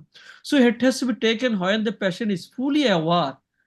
আমরা অপারেশন টেবিলে মাঝে মাঝে কনসেন্ট নিচ্ছি, সত্যি কথা যেটা, বাট যখন পেশেন্ট ফুলি অ্যাওয়ার, যে যখন যে বলছি 3 সপ্তাহ আগে তাকে কনসেন্টের ফর্মটা দিয়ে দেওয়া হয়েছে, তখনই তাকে কনসেন্টটা নিতে হবে, এবং সার্জিক্যাল প্রসিডিউর করার অনেক আগে এটা নিয়ে নিতে হবে। এবং ইনফরমেশন টু বি প্রোভাইডেড, যখনই আমরা যেভাবে নিই না কেন, কনসেন্ট নেওয়ার ক্ষেত্রে এই প্রিন্সিপাল গুলো ফলো করতে হবে, এবং তাকে কি বলতে হবে এটা আমরা হয়তো সবাই জানি, এটা পরীক্ষায় অনেক, প্রায় সময় এটা পরীক্ষায়, এটা কোনো না কোনো ভাবে পরীক্ষায় চলে আসে, যে condition and reason warrant surgery, তার কেন অপারেশনটা দরকার এটা তাকে বলতে হবে। Types of propose surgery and how it might help, আমি কি অপারেশন তার জন্য প্ল্যান করলাম, কিভাবে হবে সেটা তাকে বলতে হবে। এই অপারেশনটা করলে তার প্রগনোসিসটা কিরকম এটা বলতে হবে। অপারেশন করলে সাইড ইফেক্ট কি হতে পারে সেটা তাকে বলতে হবে, যত সহজ অপারেশনই হোক। আনএক্সপেক্টেড হ্যাজার্ড, যেটা আমরা বললাম যে সেফটি ওয়ান, হয়ে যেতে পারে, আমি বললাম যে খুবই স্মুথলি ল্যাব কল বা লাইপোমা সার্জারি হইতে পারে, কিন্তু এটা বিশাল হ্যামাটোমা হয়ে গেল, তাহলে এটা তাকে বোঝাতে হবে, এবং প্রপোজ সার্জারি সম্পর্কে একটু আইডিয়া দিতে হবে। এনি অল্টারনেটিভ আছে কিনা, রুগী বললাম আমি অপারেশন করবো না, আমাকে ওষুধ দেন, তাহলে এরকম কোনো অল্টারনেটিভ আছে কিনা তাকে সেটা বুঝানো বলতে হবে, এবং যদি তাকে সেটা কি আছে সেটাও তাকে বলতে হবে। এবং ultimately consequence of doing nothing, যেটা আমরা অনেক সময় ইভেন এমবিবিএস লেভেলও জিজ্ঞেস করি, বাচ্চা সিট দিলাম অপারেশন না করলে কি অসুবিধা হতে পারে, কোলেলিথিয়াসিস দিলাম অপারেশন না করলে কি অসুবিধা হতে পারে, এটা আমরা জুনিয়র লেভেলে অনেক সময় জিজ্ঞেস করি, যে তাহলে অপারেশন না করলে কি হতে পারে সেটাও পেশেন্টকে বলতে হবে। এটা আমরা অনেকটা ডিসকাশন করেছি, এটা আমি আর বলছি না, আমাদের অনেক সময় হয়ে গেছে। আমরা এখন দেখবো যে হোয়েন থিংস গো রং, এই যে আমরা ভিডিওতে যে দেখছিলাম একটা, আমরা যে প্রথম যে ভিডিওটা দেখালাম, রুগী বলতেছিল আমার কি হয়েছে কেউ আমাকে বলে নাই, তাহলে হোয়াট থিংস গো, আমরা ওই যে বলছি সেফটি ওয়ান সেফটি টু যতই অপটিমাইজ করি, একটা আনএক্সপেক্টেড কমপ্লিকেশন বা আনএক্সপেক্টেড এরর হয়ে যেতেই পারে। তাহলে সেক্ষেত্রে কি করব, আমাকে ওপেন ডিসক্লোজ করতে হবে, টু বি অনেস্ট, আমার পেশেন্টকে, আমার পেশেন্ট পার্টিকে, আমার অ্যাটেন্ডেন্সকে, আমার ক্লায়েন্টকে আমাকে বলতে হবে উইথ দ্য এক্সপ্লেনেশন, কি হয়েছে সেটা তাকে সত্যি কথাটা বলতে হবে, পটেনশিয়াল কনসিকুয়েন্সেস কি হতে পারে সেটা তাকে বুঝায় বলতে হবে, এবং তার জন্য কি করা হচ্ছে বা কি করা যাবে সেটা তাকে বলতে হবে। আমরা যখন এটা যদি ডাক ডাক গুড় করি, তাহলে পেশেন্টের সন্দেহ বাড়বে, অ্যাটেন্ডেন্সের সন্দেহ বাড়বে, ভাঙচুর হবে, মনোমালিন্য হবে। বাট আমরা দেখেছি যখন রুগীকে আমরা বলে দিই, রুগীরা এটা কিছু মনে করে, ইভেন ধরেন একটা ল্যাব কল করেন আম্বিলিকাল পোর্ট ইনফেকশন হলো, রুগীরা এসে বলে স্যার আমি বেগুন খেয়েছিলাম এই জন্য হয়েছে, আমি ইলিশ মাছ খেয়েছিলাম এই জন্য হয়েছে। টু বি অনেস্ট, চিটং এর মানুষ এত সহজ সরল, বাট এটা যে আসলে আমার সার্জিক্যাল টেকনিকের কারণে ফল্ট হয়েছে, আমি স্টিচটা টাইট করে দিয়েছি, আমি একটু পুরাতন সুতা ইউজ করেছি, বা আমি অন্য কিছু করেছি, একটা অ্যান্টিবায়োটিক হয়তো প্রোফাইলেক্সিস দেই নাই, বা আমার যে ওখানে সয়েলিং উইথ দ্য বাইল হয়েছে বা স্টোন পড়েছে এ কারণে হয়েছে, বাট রুগী সেটা আমাকে ব্লেম করবে না, তারা এত সহজ সরল। বাট তারপরে এগুলো আমাকে মাথায় রাখতে হবে। Taking care after the events, আমার একটা ইনসিডেন্ট হয়ে গেছে কিন্তু আমি রুগীটাকে টেক কেয়ার করলাম কিনা, নাকি আমি দেখে চলে গেলাম। অনেক একটা ঘটনা হয়েছিল, রুগী অপারেশন করেছে, কমপ্লিকেশন হয়েছিল, বিদেশ চলে গেছে, এরকম একবার হয়েছিল, আমাদের দেশে অনেক লেখালেখি হয়েছে আপনারা জানেন। তাহলে এটা করা যাবে না। তাইলে আমরা কি করি, আমরা হয়তো ঠিক আছে আমরা বিদেশে ট্যুর প্ল্যান আছে, তাহলে 1 সপ্তাহ আগে থেকে আমাকে চিন্তা করতে হবে এই অপারেশনটা আমি করবো কি করবো না। 1 সপ্তাহ পরে কথা হয়তো আমি কালকে চিটং থেকে ঢাকা যাবো, তাহলে আজকে আমি অপারেশনটা কি করবো কি করবো না, এটা আমাকে খেয়াল করতে হবে, আমাকে নির্ধারণ করতে, যে লেভেলে আমরা আছি। Ensuring that this will not happen again, আমাকে ওই যে বলছিলাম সুইস চিজ মডেল, একই ভুল যদি আমি বারবার করতে তাই তো হোলটা অনেক বড় হয়ে যাবে। তাহলে আমি ভুল থেকে শিক্ষা নেব। আমরা আমাদের প্রফেসর আজাদ স্যার যে শুরুতে বলতেছিলেন ভুল হতে পারে, ভুল করব, আমরা ভুল থেকে শিখবো, সেটার জন্য আমাদের ফার্দার না হয়। আমাদের কি ভুল হয় নাই? হয়েছে। প্যানক্রিয়াটাইটিসের রুগীরা অ্যাপেন্ডিক্স বলে খুলে ফেলেছি, হ্যাঁ, আনডিসেন্ডেড টেস্টিস অ্যাপেন্ডিক্স বলে খুলে ফেলেছি। তাহলে কিন্তু আমি এক একটা এক্সাম্পল না দিয়েই পারতেছি না, প্রফেসর সানোয়ার হোসেন স্যার আমার এখানে আছে, স্যার ছিলেন আমার এক্সামিনার, আমি জানি না স্যারের মনে আছেন কিনা, 2004 জানুয়ারি এফসিপিএস এক্সাম ছিল সিএমএইচ এ, আমি এক্সাম্পলটা আমার স্টুডেন্টদেরকে অনেক সময় দিই। তো স্যার আমাদেরকে বললেন, sir major general Ali Akbar স্যারও ছিলেন, স্যার হয়তো শুনতেছেন, যে ভদ্রলোক ছিল একজন রিটায়ার্ড আর্মি পার্সন, ভদ্রলোক বেশ সুন্দর দাঁড়িয়ে টুপি পরা, রুগীকে শোয়াই রাখছেন, একটা পর্দা আছে পাশে। স্যার আমাকে বললেন যে এক্সামিন দিস জেন্টেলম্যান। তো আমি সালাম দিলাম, ডান পাশে দাঁড়ালাম, কনসেন্ট নিলাম, স্ক্রিন অ্যাটেন্ডেন্স এগুলো চাইলাম, জিজ্ঞেস করলাম যে বাবা আপনার কি সমস্যা। তো পরে আমাকে কাপড়টা তুলে দেখালো যে আমরা যেখানে গ্রিড আয়রন ইনসিশন দিই সেই ইনসিশন বরাবর দেখলাম যে একটা সোয়েলিং এবং ওখানে দুটো স্কার মার্ক। তো আমি তো সত্যি কথা, এটা ইনসিশনাল হার্নিয়া ছিল, রিকারেন্ট ইনসিশনাল হার্নিয়া। তো আমি রুগীকে দাঁড় করালাম এবং কাশি দিতে বললাম, যেগুলো আমরা পরীক্ষায় করে থাকি। কাশি দিয়ে দেখলাম যে এটা একটা হার্নিয়া। আমি রিডিউস করে দেখলাম যে আমি চেষ্টা করলাম যাচ্ছে না, পেশেন্ট চেষ্টা করলো যাচ্ছে না। তখন আমি ইমপ্রেশন ক্রিয়েট করলাম, স্যার আমাকে জিজ্ঞেস করলেন যে কি এটা, তখন আমি বললাম যে recurrent incisional hernia following appendicectomy. তখন স্যার আমাকে জিজ্ঞেস করলেন যে আপনি রিকারেন্ট বললেন কেন। তা আমি বললাম স্যার দুটো স্কার দেখতে পাচ্ছি, একটা অ্যাপেন্ডিক্সের স্কার অপারেশন হয়েছিল, হার্নিয়া হয়েছিল, আবার অপারেশন হয়েছে, আরেকটা স্কার হয়েছে, এখন আবার হয়েছে, সরি ইরেডিউসিবল ছিল, ইরেডিউসিবল রিকারেন্ট ইনসিশনাল হার্নিয়া। তো স্যার আমাকে নেক্সট কোশ্চেন করলেন যে এই রুগীটার কি ইঙ্গুইনাল হার্নিয়া আছে। তা আমি বললাম যে নাই স্যার। তো আবার বলছে দেখেন ভালো করে আছে কি না, আমি নাই স্যার। তো বললেন যে কেমনে বুঝলেন, আমি বললাম যে স্যার রুগীটাকে তো আমি কাশি দিয়ে দেখেছি, কাফ ইম্পালস দেখেছি, ইঙ্গুইনাল রিজিয়নে কোনো বালজিং নাই, সেজন্য আমি বলতেছি তার ইঙ্গুইনাল হার্নিয়া নাই। তখন স্যার করলেন কি, আমাদের সানোয়ার স্যার করলেন কি, যেখানে তার ইনসিশনাল হার্নিয়াটা ছিল, বালজিং আছে, এখানে স্যার হাতটা দিলেন, হাতটা দিয়ে রুগীটাকে কাশি দিলেন, দেখলাম যে ইঙ্গুইনাল হার্নিয়াটা রাইট সাইডে বেরিয়ে গেল। তখন আমার সত্যি কথা, আমি স্যারের সামনে আজকে প্রথম বলতেছি, আমি মনে হচ্ছিল যে মাটি ফাঁক হয়ে যাক, আমি ঢুকে যাই মাটির ভিতরে, যে এটা কেন আমি মিস করলাম। তাহলে এই যে আমি ওই দিন শিখেছি যে যে কোনো হার্নিয়া এক জায়গায় থাকলে আরেক জায়গায় থাকতে পারে, একটা ইনসিশনাল হার্নিয়া থাকলে আরেক জায়গায় থাকতে পারে। তাহলে বড় যেটা আছে, আমি যখন কাশি দিচ্ছি ওখানে উইকনেস বেশি, প্রেশার সব ওখানে চলে যাচ্ছে, অন্য জায়গায় যে ছোট উইকনেস আছে ওই পর্যন্ত যাচ্ছে না। সেজন্য আমি যখনই এখন দেখি একটা ইনসিশনাল হার্নিয়া, আমি এটা রিডিউস করে বা ওখানে হাত দিয়ে আবার একটা কাশি দিয়ে দেখি অন্যান্য জায়গায় কোনো হার্নিয়া আসে কিনা। So that is a best example how to learn from the mistake. হয়তো আমি পাস করেছি ওবারই, অন্যগুলো ভালো হয়েছিল। So sincerely offering regret or Apology, আমাকে ভুলটা বা আমার যে একটা মিস্টেক বা আমার যে একটা কমপ্লিকেশন হয়েছে রুগীকে বুঝাইয়া সেটাও বলাটা জানতে হবে। আমি যে অ্যাপোলজি করব সেটাও আমাকে একটা আর্ট, সেটাও আমাদেরকে শিখতে হবে, নাহলে পেশেন্ট এটা উল্টা বুঝতে পারে, এটা আমাদেরকে বলতে হবে। এখন আরো কিছু সমস্যা আমাদের আছে, একটা হচ্ছে poor assessment or inadequate knowledge of patient and their clinical outcome. আমাদের রুগী সম্পর্কে কোনো আইডিয়া নেই, নলেজ নেই, আমরা রুগী সম্পর্কে জানি না, অপারেশন করে দিয়ে চলে আসলাম, এটা আমরা যেন না করি। ইনএডুকেট নলেজ অফ দি মেডিকেশন, আমি কি অ্যান্টিবায়োটিক দিলাম, কি ব্যথার ওষুধ দিলাম, কি ওষুধ দিলাম, এই সম্পর্কে আমার কোনো আইডিয়াই নেই, এটা যেন আমরা না লিখি। আমি যে অ্যান্টিবায়োটিকটা লিখবো আমি দু একটা লিখবো, বাট এই সম্পর্কে আমার যেন অন্তত একটু আইডিয়া থাকে, তার কমপ্লিকেশন কি, সাইড ইফেক্ট কি, ইন্টারেকশন কি, ডিউরেশন কি, ডোজ কি, এটা সম্পর্কে আমার জন্য একটা আইডিয়া থাকে। ডোজ স্কেল করে আমি বললাম। ইলেজিবল হ্যান্ড রাইটিং, আমি একটা দুটো প্রেসক্রিপশন এখানে নিয়েছি, মাঝে মাঝে আমাদের নিজের হ্যান্ড রাইটিং নিজেই বুঝি না, তাহলে এটার জন্য আমরা না করি। এটা কেন হচ্ছে, ওই যে ওয়ার্ক লোড, ওই যে টাইম প্রেশার, ওই যে আমার 2 ঘন্টার মধ্যে 10টা রুগী দেখতে হবে, আসলে এটা আমাদেরকে টাইম ম্যানেজমেন্ট করাটা শিখতে হবে। এবং আমি আপনাদেরকে বলবো যে এখন তো সফটওয়্যার বেসড প্রেসক্রিপশন আছে, সেটার সুবিধা অসুবিধা দুটাই আছে, সবকিছু সফটওয়্যার বেসড হবে না, তারপরেও হয়তো যদি সফটওয়্যার বেস আমরা কিছুটা অন্তত ডেটাটা রেকর্ড থাকবে। আমরা এখন ওই যে বলেছি, আমরা মনে শুরু থেকে এত হাজার হাজার রুগী দেখেছি, অপারেশন করেছি, কিন্তু কোনো রেকর্ড হয়তো নাই। এখন রিয়েলাইজ করতেছি এটা যদি রেকর্ড থাকতো কত কিছু যে হয়ে যেত। তাহলে আমি আপনাদেরকে বলবো রেকর্ড রাখবেন, প্লিজ রেকর্ড রাখবেন, এখন কম্পিউটারের জমানা। এবং confusion regarding the name and mixing up the medication, এক নাম একই, ধরেন আপনি 2টা অপারেশন করবেন, দেখবেন যে 2জন রোগীর নামই একই, ইভেন আমার এমনও হয়েছে যে নাম একই, বয়স একই, বাপের নামও একই, তাহলে আমার আদার প্যারামিটার গুলো দেখতে হবে। তাহলে ওই যে আমরা WHO চেকলিস্টে দেখেছি নাম জিজ্ঞেস করেছে, so that is not the enough, তাকে ডকুমেন্টারি দেখতে হবে, রুগীকে জিজ্ঞেস করতে হবে। স্যার যেটা বলেছিলেন যে আমাদের শুরু থেকে যে ডায়াগনস্টিক এন্ড ম্যানেজমেন্ট এরর, এটা তো কোনো আমাদের দেশের রুগীদেরকে আমরা একটা স্টাডি করার চেষ্টা করছিলাম আমি, কিন্তু পাবলিশ করতে পারিনি, ইভেন কোনো ফোরামে বলতেও পারি নাই, সব রিজেক্ট করেছে। যে আমি চেষ্টা করেছিলাম রুগীরা কেন ইন্ডিয়া যায়, এটা আমি, বা রুগীরা কেন বিদেশ যায়, আমি চেষ্টা করেছিলাম তার প্রশ্নের উত্তর খুঁজতে। তো ওরা ম্যাক্সিমাম আনসার করেছিল যে স্যার আমাদের পরীক্ষার রিপোর্ট ভালো না। তাহলে এখন পরীক্ষার রিপোর্ট ভালো না কোন লেভেলে, যেমন একটা ব্লাড সুগার করলো 6.8, আরেক জায়গায় করলো 6.9, এইটাকে ওরা বলতেছে যে ডায়াগনস্টিক ইরর। না, রিপোর্ট তো দুই রকম, কিন্তু এটা যে খুব কাছাকাছি, এটা যে আমেরিকা তো এটা হতে পারে, এটা অনেক সময় তাদের রিয়ালাইজেশন আছে না। আবার কিছু ক্ষেত্রে সঠিকও আছে। একটা হিস্টোপ্যাথোলজি রিপোর্ট আমার এখানে বললো মেলিগনেন্সি নাই, ঠিকই পার্শ্ববর্তী দেশে বলছে মেলিগনেন্সি আছে, এটারও কিছু অবশ্যই বা ওর উল্টা সাইডটাও আছে, ওখানে বলছে ক্যান্সার, আমাদের এখানে ক্যান্সার, এটাও হতে পারে। তাহলে আমাদের ডায়াগনস্টিক এন্ড ম্যানেজমেন্ট ইররে ডেফিনেটলি আছে, এটা অস্বীকার করা যাবে না।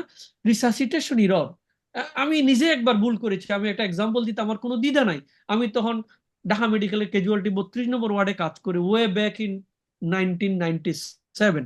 আমার মনে আছে একটা রুগী ফিমার ফ্র্যাকচার নিয়ে আসছে 32 নম্বর ওয়ার্ডে। আমি খুব ছোট মানুষ, মাত্র ইন্টার্ন শেষ করে আসছি, বারডেমে চাকরি করি, সকালে বিকালে ওখানে জাস্ট এমনি এফসিএস পার্ট 1 তখন হয়ে গেছে, অনারারি সার্ভিস অনেকটা এরকম, যে সিএ দের সাথে আমরা ওখানে পড়ে থাকতাম। বাট আমি কালপ্রিট ডাক্তার কি করলাম, তাকে একটা এক্সরে যে হিপ কি বলে থাই লিখে দিলাম, বোধ বিও, যে ঠিক আছে আপনিও ওখান থেকে, তখন এক্সরে ছিল হচ্ছে ডেন্টালের ওদিকে, তাহলে ক্যাজুয়ালিটি ওয়ার্ড একদম সানকারপুরের এখানে, রেডিওলজি হলো একদম উত্তর মাথা, ফলে পথে রুগীটা মারা গেছে। তাহলে আমি এখনো এটা নিজেকে রিয়ালাইজ করি আমি কি ভুলটা করলাম। তাহলে আমরা যেন এটা না করি, আমরা আগে রিসাসিটেট করবো, আমরা এক্সরে করতে আগে পাঠাবো না, আমরা আল্ট্রাসোনোগ্রাফি পাঠাবো না, আমরা আগে অন্তত রিসাসিটেট করে একটা ফ্লুইড দেবো, একটা রক্ত ফ্লুইড নিব, ক্যাথেটার করবো, রাইস টিউব দিব, আমরা antibiotic, then will send the patient for the other investigation. Prophylaxis error, এটা আমাদের বলার কোনো অপেক্ষা রাখে না।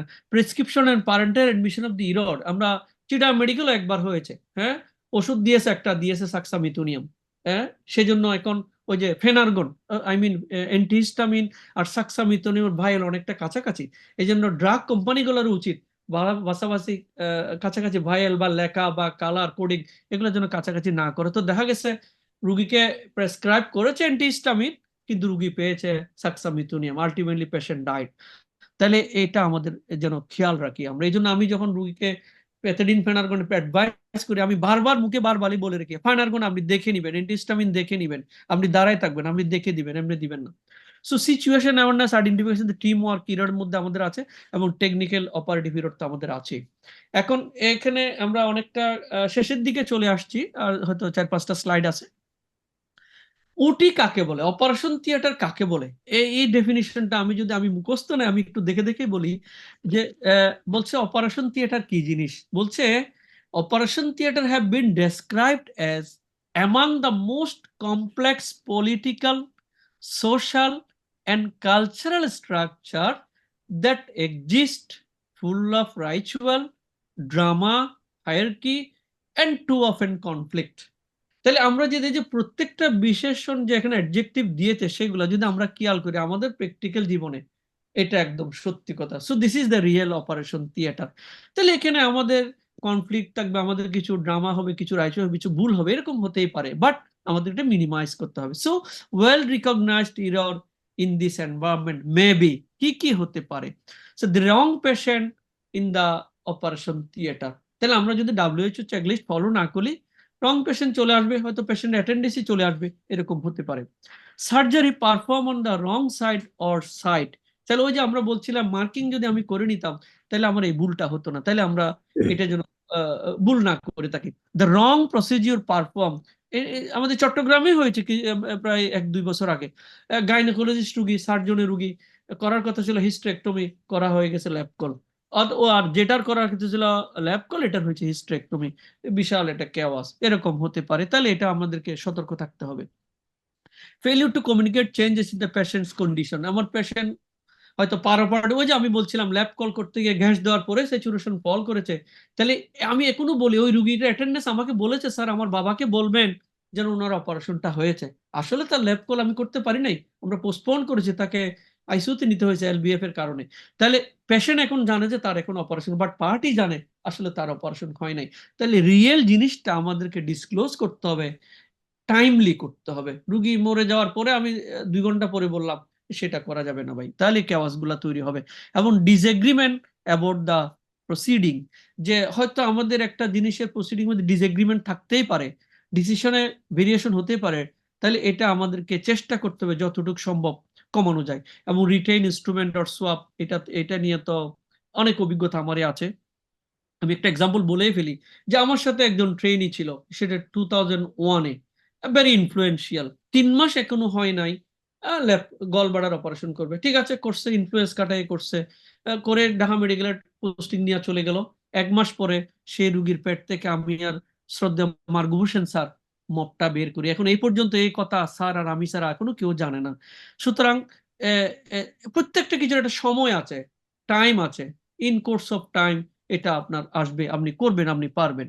So failure in operation technique আমাদের হতো কগনিটিভ স্যার আমাদের যেটা বলতেছিলেন যে এগুলা কিছু টেকনিক্যাল টার্ম, যে ইরর্স ইন জাজমেন্ট, আমার জাজমেন্টে ভুল, আমি মনে করতেছিলাম এটা হয়তো সিস্টিক আর্টারি, আসলে এটা হলো রাইট হেপাটিক আর্টারি, কিছুটা জাজমেন্ট ভুল হয়, এটা অনেক সময় অ্যাভয়েডও করা যায় না। সো লেট কনভার্সন, যেমন আমি এটা যদি আরেকটা এক্সাম্পল, এটা আরো বেস্ট এক্সাম্পল, যে আমি ল্যাব কল করতেছিলাম, দেখতেছি একটু ডিফিকাল্টি ফেস করতেছি, তাহলে আমার কগনিটিভটা কাজ করে না, আমি অনেক পরে গিয়ে তাকে ওপেন করার সিদ্ধান্ত দিলাম, অনেক সময় তখন পার হয়ে গেছে, তাহলে এটা আমার কগনিটিভ ইরর, যে যেটা আর্লি কনভার্সন করার কথা ছিল, বা আমি 2 ঘন্টা পরে সেটাকে কনভার্সনের ডিসিশন দিলাম। এটা বইয়ের এক্সাম্পল একদম। Procedural steps of operation not followed or omitted, যেমন আমরা ল্যাব কল করতে গিয়ে আগে ক্যালসটা ডিসেকশন করব, কিন্তু আমি ক্যালসই করলাম না, আমি ক্লিপ দেওয়ার জন্য চেষ্টা করলাম, তাহলে এটা আমাদের ভুল হচ্ছে, তাহলে প্রসিডিউর ভুল করা যাবে না। Executional too much forces is issued that may damage, যেমন আমি ডায়াথার্মি দিয়ে বার্ন করতেছি, ডায়াথার্মি বার্ন করতে করতে আমি টিস্যুটাকে কালো কয়লা বানাই ফেললাম, নো, এটা আবার একদম উঠে গিয়ে আবার ব্লিডিং শুরু হবে, তাহলে আমি কতটুকু পুরাবো, until that tissue becomes grey colour, ওই যে কি বলে বাদামি কালার যখন হয়ে যাবে, তখন আমি তার পোড়ানোটা শেষ করে ফেলবো, তখনই হচ্ছে অপটিমাম পোড়ানো। তাহলে এটা আমাকে বুঝতে হবে আমি কতটুকু ফোর্স বা এনার্জি ইউজ করব।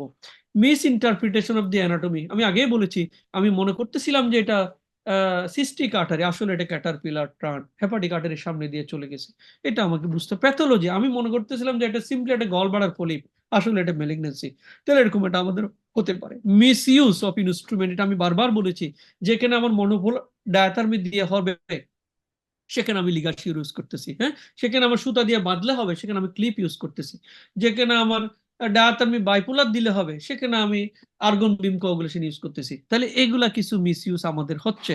এবং মিসড আয়ারট্রোজেনিক ইনজুরি, আমারও একবার হয়েছে জীবনে, 2-3টা ইনজুরির মধ্যে একটা হয়েছে, আমি রাইট ডাক্ট ইনজুরি করেছি, বাট আনফরচুনেটলি আমি ডিটেক্ট করতে পারিনি, 3 দিন পরে ডিটেক্ট হলো, তাহলে এরকম আমাদের হতে পারে।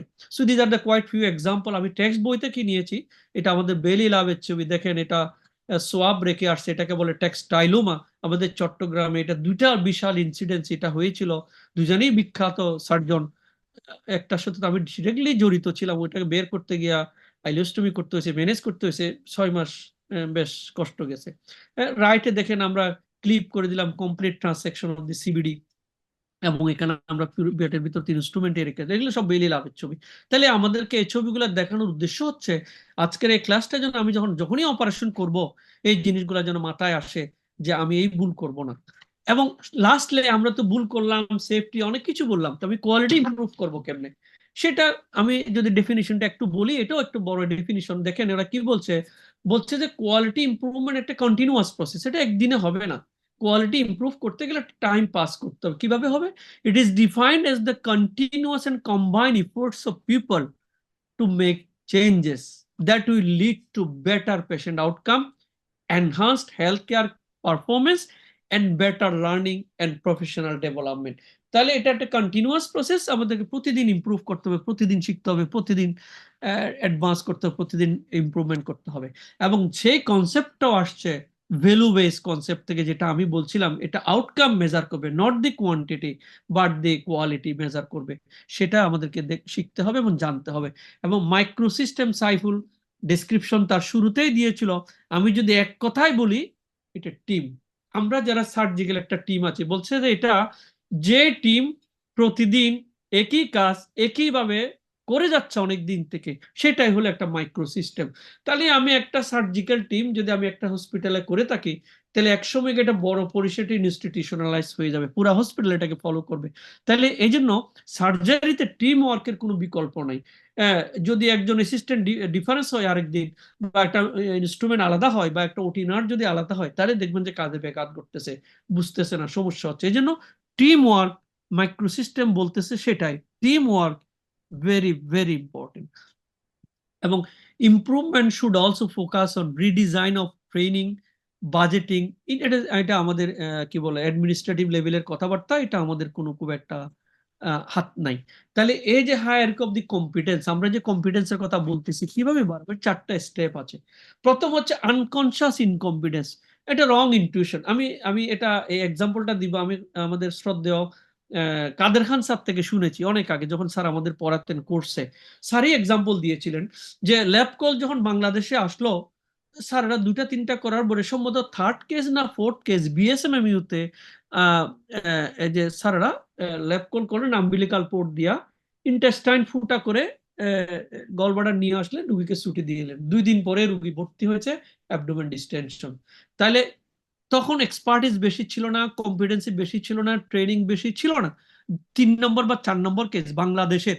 তাহলে সেটা কি হয়েছিল, আমি স্যারের মুখে শোনা, that was A wrong intuition, unconscious incompetence. আমার ইনকম্পিটেন্সে নাই, আমি জানি নাই যে কি ফুটা করেছি, করে ফেলে দিয়েছি, তাহলে এটা ছিল আনকনশিয়াস ইনকম্পিটেন্স। দেন কনশিয়াস ইম্পিউরিটি, কিছুদিন পরে হয়তো মনে করে যদি আমরা বলি যে না ঠিক আছে আমি 100 কেস 200 কেস করে ফেললাম, আমি জানি এখন কোন দিকে করতে পারো, বাট তারপরে ইন্টেস্টাইন ফুটা হয়ে গেল, এটা হচ্ছে রং অ্যানালাইসিস। আমি বুঝতে পারি তার যে একটা অ্যাডেশন ছিল, তার যে একটা গার্ড লেগেছিল, সেটা হচ্ছে কনশিয়াস ইনকম্পিটেন্স।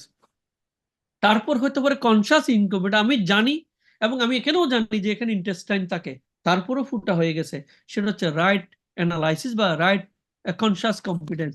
অ্যান্ড আলটিমেটলি শেষে গিয়া সে এমনও হবে যে হয়তো আমি একটা পোর্ট করতেছি কিন্তু কোনো ভুল হচ্ছে না, খুব কুইকলি করে ফেলতেছি, হচ্ছে না, বাট 1000 করার পরে, এটা হচ্ছে রাইট ইনটিউশন।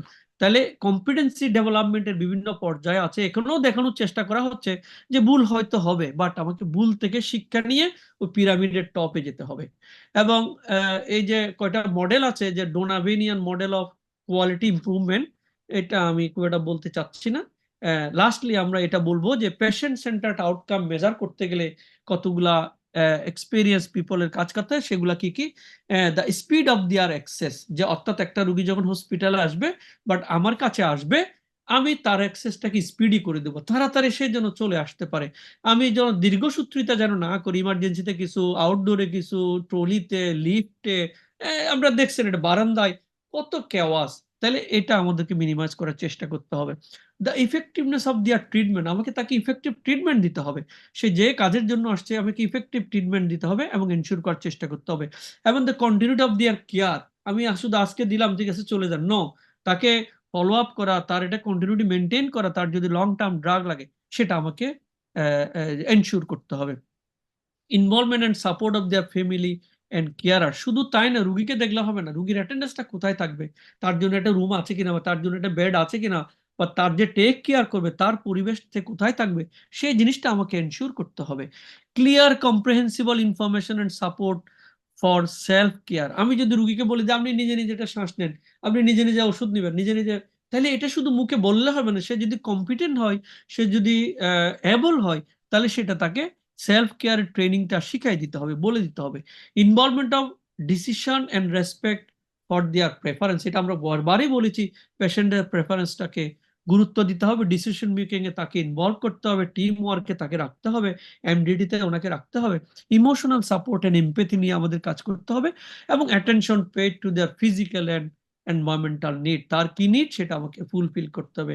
লাস্ট, এটাও আমাদের বেইলির আবে আছে, বাট আমি একটু অন্যভাবে দেখাচ্ছি। এটা বলছে যে Scottish improvement hub for the quality improvement, ওরা 7টা প্রসেস দেখিয়েছে, বলছে যে ডিসকভার করতে হবে আমার প্রবলেমটা কোথায়, আমার এইমটা কি, আমার ভিশনটাকে, এটাকে ডিসকভার করতে হবে, দেন এটাকে এক্সপ্লোর করতে হবে, কি করলে আমি ফিউচারে যেতে পারবো, ওই লক্ষ্যে যেতে পারবো, সেটা আমাকে ডিফাইন করতে হবে এবং এটাকে ডিজাইন করতে হবে। আমি শুধু মুখে মুখে চিন্তা করলাম, বললাম, একটা রোড ম্যাপ তৈরি করতে হবে, process to reach the futurist, আমি ওখানে কিভাবে যাব সেটা আমাকে নির্ধারণ করতে হবে, রিফাইন করতে হবে, আমার এটা ভুল হয়েছে বা আমার এটা ভুল হয়েছে বা একটা কারেক্ট হয় নাই, সেটা আমাকে রিফাইনিং করে করতে হবে, কিভাবে testing change, learning from data and identify the benefits, অনেকভাবে আরো এটা শেখা যায়। আমি আরেকজনের কাজটা দেখলাম, যে গুটি কিভাবে করে, আমি ভিডিওটা দেখলাম, সেই আমরা মনে করতে যে আমার অপারেশন খুব সুন্দর হচ্ছে, আমরা যখন এই যে সিঙ্গাপুরে ট্রেনিং করি, ওরা বলছে তুমি নিজে ভিডিও করে নিজের অপারেশন নিজে দেখবা, দেখবা যে তুমি যখন করতেছো মনে হচ্ছিল কত সুন্দর, তোমার চেয়ে কেউ সুন্দর অপারেশন আর করে না, বাট তোমার ভিডিও যখন তুমি দেখবা, বলছে যে বলবে তুমি কি পরিমাণ মিস্টেক তুমি করেছো, যেখানে খুব ফোর্স দিয়েছ, বেশি বার্ন করেছ, উপরে নিচে বেঁধেছ। তাহলে নিজের ভিডিও নিজেকে দেখতে হবে, সেটা একটা পদ্ধতি রিফাইনিং করার। ইন্ট্রোডাকশন করতে হবে, আমি শুধু জিগলাম বুঝলাম শিখলাম, এটাকে ইন্ট্রোডিউস করতে হবে, সেটা মেক ইন্টু প্র্যাকটিসে আনতে হবে, এবং আলটিমেটলি সেটাকে স্প্রেড করতে। আমি একটা জিনিস জানি, সেটা ঘরে কোণে বসে থাকলাম, তাকে ডিসেমিনেট করতে হবে, অন্যজনকে শিখাইতে হবে, আমাকে পাবলিকেশন করতে হবে, অন্যদেরকে জানানোর ব্যবস্থা করতে হবে, এবং ultimately closing the capturing and the sustaining the learning. অর্থাৎ আমি যেটা শিখছি সেটা এখানেই শেষ করে দিলাম না, এটা সাস্টেইনেবল হইতে হবে, যেন এটা অনেকদিন পারসিস্ট করে বা এখান থেকে শিক্ষা নিয়ে আরেকজন শিখতে পারে। এটাও সেম আমাদের বেলি ল্যাবে আছে, এটা আমি আর বলছি না, আমরা 2-3টা মডেল ডিসকাস করেছি। এন্ড আমি সবাইকে ধন্যবাদ জানাচ্ছি, এত বিশাল একটা সাবজেক্ট যেটা খুব একটা পরীক্ষায় প্রয়োজনীয় নয়, যদি আমাদের সার্জিক্যাল লাইফে প্রয়োজনীয়, ধৈর্য ধরে সবাইকে শোনার জন্য অনেক ধন্যবাদ। আমি স্যারদেরকে রিকোয়েস্ট করবো, স্যার আপনারা, আমি যদি কোনো একটা ভুল এক্সপ্লেনেশন দিয়ে থাকি, ভুল এক্সাম্পল দিয়ে থাকি, দয়া করে আমাকে কারেক্ট করে দিবেন। ধন্যবাদ সবাইকে। পিছনের স্লাইডটা স্যার, পিছনের। আচ্ছা, থ্যাংক ইউ প্রফেসর মাসুদ করিম। 66 ডকুমেন্টে বেলি ল্যাবে আছে, বাট আমি একটু চার্ট করে দেখিয়েছি আর কি। Thank you very much. প্রেজেন্টেশনটা কেমন হলো সেটা আমি বলার থেকে আমার মনে হয় আজকে যারা পার্টিসিপেন্ট ছিলেন, সো পার্টিসিপেন্ট নাম্বারটা টিল টাইম এই পর্যন্ত যা ছিল শুরুতে একই ছিল। তো দ্যাট রিফ্লেক্টস যে how brilliant presentation was. Well done Masud, congratulations. তো অনেক বড় সাবজেক্টটাকে তুমি কনসাইজ করে সবকিছু করে নিয়েছো। আই থিঙ্ক স্টুডেন্টরা খুব এনজয় করেছে ব্যাপারটা। তো স্টুডেন্টদের থেকে আমরা এক্সপিরিয়েন্স শুনবো। অ্যাট দ্য সেম টাইম আমাদের স্যার আমাদের সঙ্গে অনেকক্ষণ আছেন। তুমি একটু ইয়ে করবে, আমি জি স্যার, জি স্যার।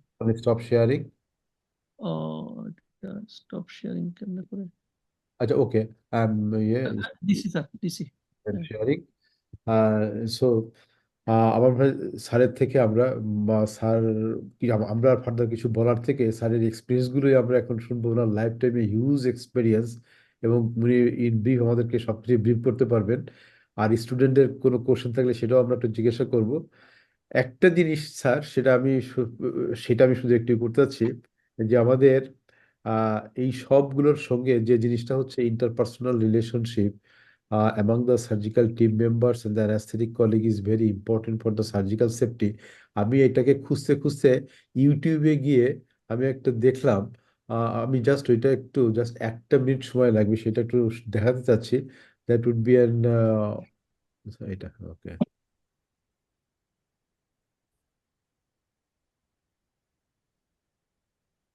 যে ইন্টারপার্সোনাল রিলেশনশিপ যে কিভাবে এফেক্ট করতে পারে সার্জিক্যাল আউটকামকে, এই জিনিসটা আমি একটু দেখাতে চাচ্ছি। That's showing this video. এটা একটা ইউটিউব থেকে নেওয়া।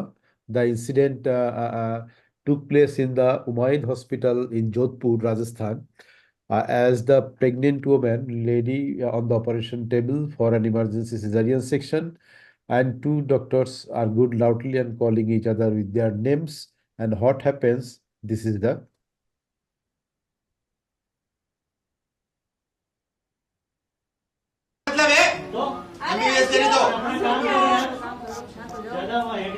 एकड़ी की बात नहीं कर रहा हूँ, में रहना और बता रहा हूँ। तो औकात नहीं है, तेरी औकात नहीं, निकल नहीं जाएगा। अरे किसी गलत फहमी में हो, सल्टा तुम सल्टाने वाला मर गए साले। अरे और साला देखो है ना, अपना बोलो लड़ने के देने पड़ जाएंगे। हमारा साल हमारे सामने रहेंगे तो गुस्सा। तमीज से बात करो और थोड़े शब्दों पे है ना, जानते हो ना, तभी कह रहा हूँ। मैं अपने रेसिडेंट से कुछ बात करूँ तो बीच में क्यों बोल रहा है? अरे वो इसको क्रॉस चेक कर, क्रॉस चेक का नहीं है, अरे क्रॉस चेक का नहीं है भाई, तू अरे कर भी लेगा। आप कैसे गले बढ़ रहा है? एक एनेस्थेटिक रेसिडेंट कैसे अभी से चेक करेगा पेशेंट की टेबल पे? बहुत सारी चीजें अवॉइड करना सीखो। अरे ये तमीज नहीं है, इसीलिए तो सर देंगे। So ultimately, what happened? They kept wrangling, the sedated women between them, and এই পুরো ভিডিওটা কোন একটা স্টাফ করেছিল, আলটিমেটলি তারা ইউটিউবে দিয়েছিল, recorded them on the phone, and when one of the doctors finally delivered the baby and it didn't survive. So this is এটা দেখানোর জন্য যে how important is the relationship among the surgical teams not only the surgical team, along with the anesthetic colleagues and the other nursing and the other supporting staffs in the operation theater is very, very important for a safe surgical environment. Okay, with this few information, আমরা এখন দেখি ইয়ে থেকে sir কি আমাদের সঙ্গে একটু থাকবেন? কোন স্টুডেন্ট থেকে আমরা একটু কোশ্চেনটা নিয়ে আপনার কমেন্টটা নিই sir. No problem, please go on. Okay, thank you very much sir, thank you. স্টুডেন্টদের থেকে মানে কোনো কোশ্চেন আছে? ডক্টর আসান, আসান শুনতে পাচ্ছ? স্যার চ্যাট বক্সে কোশ্চেন নাই। নাই। Any student can ask any question. আজকে আমাদের মানে প্রেজেন্টার আছেন, স্পিকার আছেন, প্লাস আমাদের আমার খুব প্রিয় sir professor Sanowar Hossain sir আছেন। আই থিঙ্ক তোমরা যে কোনো কোশ্চেনের আনসারটা পাবে। অর আমরা স্যারকে বলি তার লাইফ টাইমের এক্সপিরিয়েন্সগুলো আমাদেরকে শেয়ার করতে এবং বোঝাতে। তো স্যার প্লিজ আপনি আমাদেরকে আপনার, আমি জানি যে আপনার লাইফ টাইমের experience is a book, is more than a book, so please share sir, বলেন। Thank you very much, Professor Azad. Professor Masood, sir, are you here? Professor Masood Karim. G sir, আসসালামু আলাইকুম sir. You are here. তুমি কি কয় glass পানি খেয়েছো এটা বলো আগে। আমি পানি নিয়েছিলাম স্যার, কিন্তু এক ঢুক খেয়েছি। আমি একটু কাশি হচ্ছিল স্যার। হ্যাঁ, it is better কারণ হলো dryness of the throat. G sir. Now further talking. In fact, it is already 11 p.m. প্রথম ধন্যবাদ হলো তোমাদেরকে যে you have gathered so many people and you have kept your patience and you have offered time. You have allowed us to listen to you without anything which usually happens in our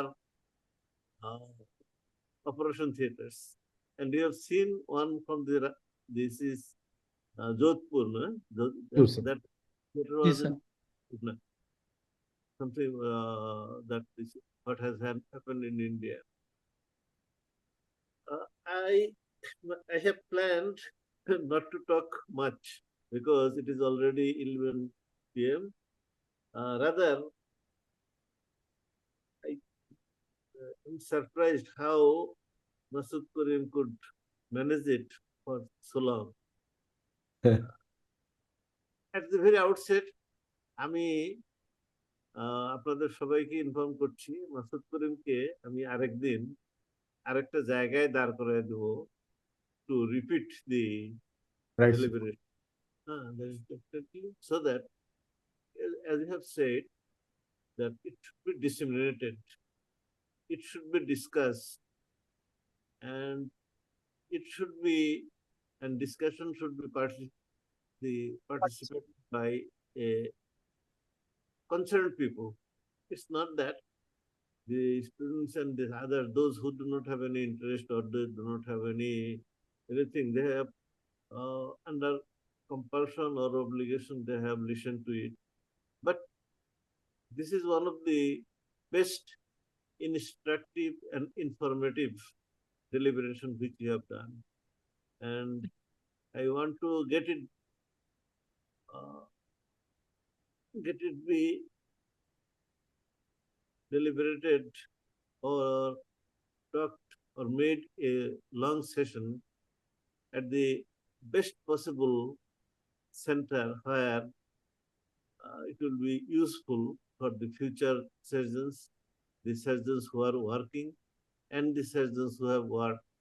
I do not know what will be the length of our service, length of our life, and what we can leave behind. Today, my realization is that we have left very little behind. Still, I have the wish that if I can share this experience and this type of information to our future generation, that must be, everybody should have a commitment today so that we can go forward with this. I had a big intention to discuss about that, but I will not do this today because it is already quite late. I will join the other day, and definitely what you have said, I didn't find anything you have left, or there is no comment. Nothing has been wrong and nothing has been unnecessary. I'm sure that will ensure and enrich the people who have been here today. It's a great fortune that they have gathered. Thank you sir, thank you sir. তো sir আমরা আপনাকে চাইবো sir আর অন্য কোনো একটা ডেতে আপনার মানে লাইফ টাইমের এক্সপিরিয়েন্স গুলো শেয়ার করতে, সো দ্যাট ওই এক্সপিরিয়েন্স গুলো কিন্তু আমাদের আপকামিং সার্জনদের জন্য সব থেকে বেশি কাজে লাগবে। Now, I could remember how much I have done and how much I have remembered. Right, sir. Right, sir. I'm sure, so long the Almighty will want, I will continue to do that. Sure, sir. Most welcome, sir. আমরা দোয়া করি sir, আপনি সুস্থ থাকেন sir. I'm very happy. Allah তো নিশ্চয়ই অশেষ রহমত আছে আমার প্রতি। জি That's sir. why I'm here today, and I do not know how about this. Right, sir. The- ভালো থাকেন, সুস্থ থাকেন স্যার, ইনশাল্লাহ আবার থাকবেন। my thanks to all of you. G. But what I wanted to say, I did not do it. But I'll find out a time, and then we'll again discuss. Sure, sir. Sure, sir. Thank you. One request lastly, it's my colleagues, my students, and the futures who will come down. Please try to read out from the Lancet Commission, from the WHO concerned about the safe surgery, and please share with your colleagues who is doing in the other OT or by the side of you or the theater which you have shared with them, and that will continue to enrich you. I believe always. Inshallah, we'll come together face to face again in webinar, and many a times I will do it. Inshallah. Thank you, sir. very- Thank you very সুস্থ much. জি, ভালো থাকেন sir. Thank you very much. Sorry, the other things I have missed and I could not make possible, but I hope that I will not miss in Okay, then. future. Thank you, sir. Thank you. Thank you, sir. Tohid Thank ভাই you, আছেন? Professor তহিদ ভাই আছেন নাকি? হ্যাঁ, আমি আছি। আমি আপনাদের ফলো করছি ইন্টারমিডিয়েটলি। আমি পিকে সাহার ছেলের বিয়েতে গেছিলাম, আচ্ছা, যার জন্য ওখানে কিছুক্ষণ ডিসকানেক্টেড ছিলাম, আচ্ছা, ওখান থেকে ফিরছি। তার ভালোই। আমি এক কথাই বলবো যে আমি মাসুদ করিমের আমি প্রেজেন্টেশন শুনছিলাম, এটা টাইম ডিমান্ডিং প্রেজেন্টেশন। আমরা এখন একটা বিরাট একটা খারাপ ফেজের ভিতর যাচ্ছে আমাদের সার্জিক্যাল ক্যারিয়ার, সবার জন্য বলবো। তা আসলে এই সেফটি এগুলো নিয়ে আসলে চিন্তা করার আগে থেকেই সবাই চিন্তা করতো, কিন্তু এখনকার যুগে এই কয়েকটা ধাক্কা এই রিসেন্টলি 1 মাসের ভিতর যেগুলো হলো সারা দেশে, এটা আমাদের জন্য আরেকটা লেসন হলো। আসলে আমরা সেফটি নিয়ে আমরা কি বেশি উদাসীন হয়ে গেছি, আদৌ চিন্তা করছে কিনা, বা করার পরও এগুলো হচ্ছে কিনা। তো এগুলো নিয়ে আসলে আবার সবার মাথায় একটু চিন্তা ভাবনা একটা সুযোগ করে দেওয়ার জন্য আপনার আপনি এবং আপনার টিমকে ধন্যবাদ জানাই। যে এটা আমরা সবসময় যে পড়াশোনা করে পরীক্ষা পাশের জন্য তা না, এটা জীবনে পাশের ব্যাপার। আমরা তো জীবনে ফেল করে যাচ্ছি, তাই না? পরীক্ষায় পাশ করলাম, কিন্তু লাইফে এসে ফেল করে যাচ্ছি আমরা, বিকজ এই সেফটি সিকিউরিটি এগুলো নিয়ে আমরা একটু চিন্তা ভাবনা অনেক সময় আমাদের মাথা থেকে চলে যায়। তাই এটা যে টাইম ডিমান্ডিং বা অ্যাপ্রোপ্রিয়েট, আমি বললো টাইম রিলেটেড একটা ইস্যু নিয়ে টপিকস নিয়ে আপনারা ডিসকাস করছেন। আমরা মনে হয় যারা শুনলো তারা পরীক্ষা না, তারা সারা জীবনের জন্য তাদের একটা গাইডলাইন থাকবে এবং এটা তারা মনে করবে এই আজকের প্রেজেন্টেশনটা। আপনাদের সবাইকে ধন্যবাদ। Thank you sir. আর কোনো ফ্যাকাল্টি আছেন? Any faculty, any comment? No. তো স্যার আমরা শেষ করি স্যার আজকে। দেখা হবে sir. Very happy to get you in our webinar and hope to see you in our webinar again, sir. So thank you very much. Till then, sir, ভালো থাকেন, stay safe, stay blessed. দেখা হবে sir ইনশাআল্লাহ। তহিদ ভাই, thank you very much. Thank you very much. আমি intermediately connected ছিলাম, পুরোটা পারি নাই। ওকে, আসসালামু আলাইকুম স্যার। জি, আসসালামু আলাইকুম স্যার। আসসালামু আলাইকুম। হ্যাঁ, ওকে। আসসালামু আলাইকুম স্যার।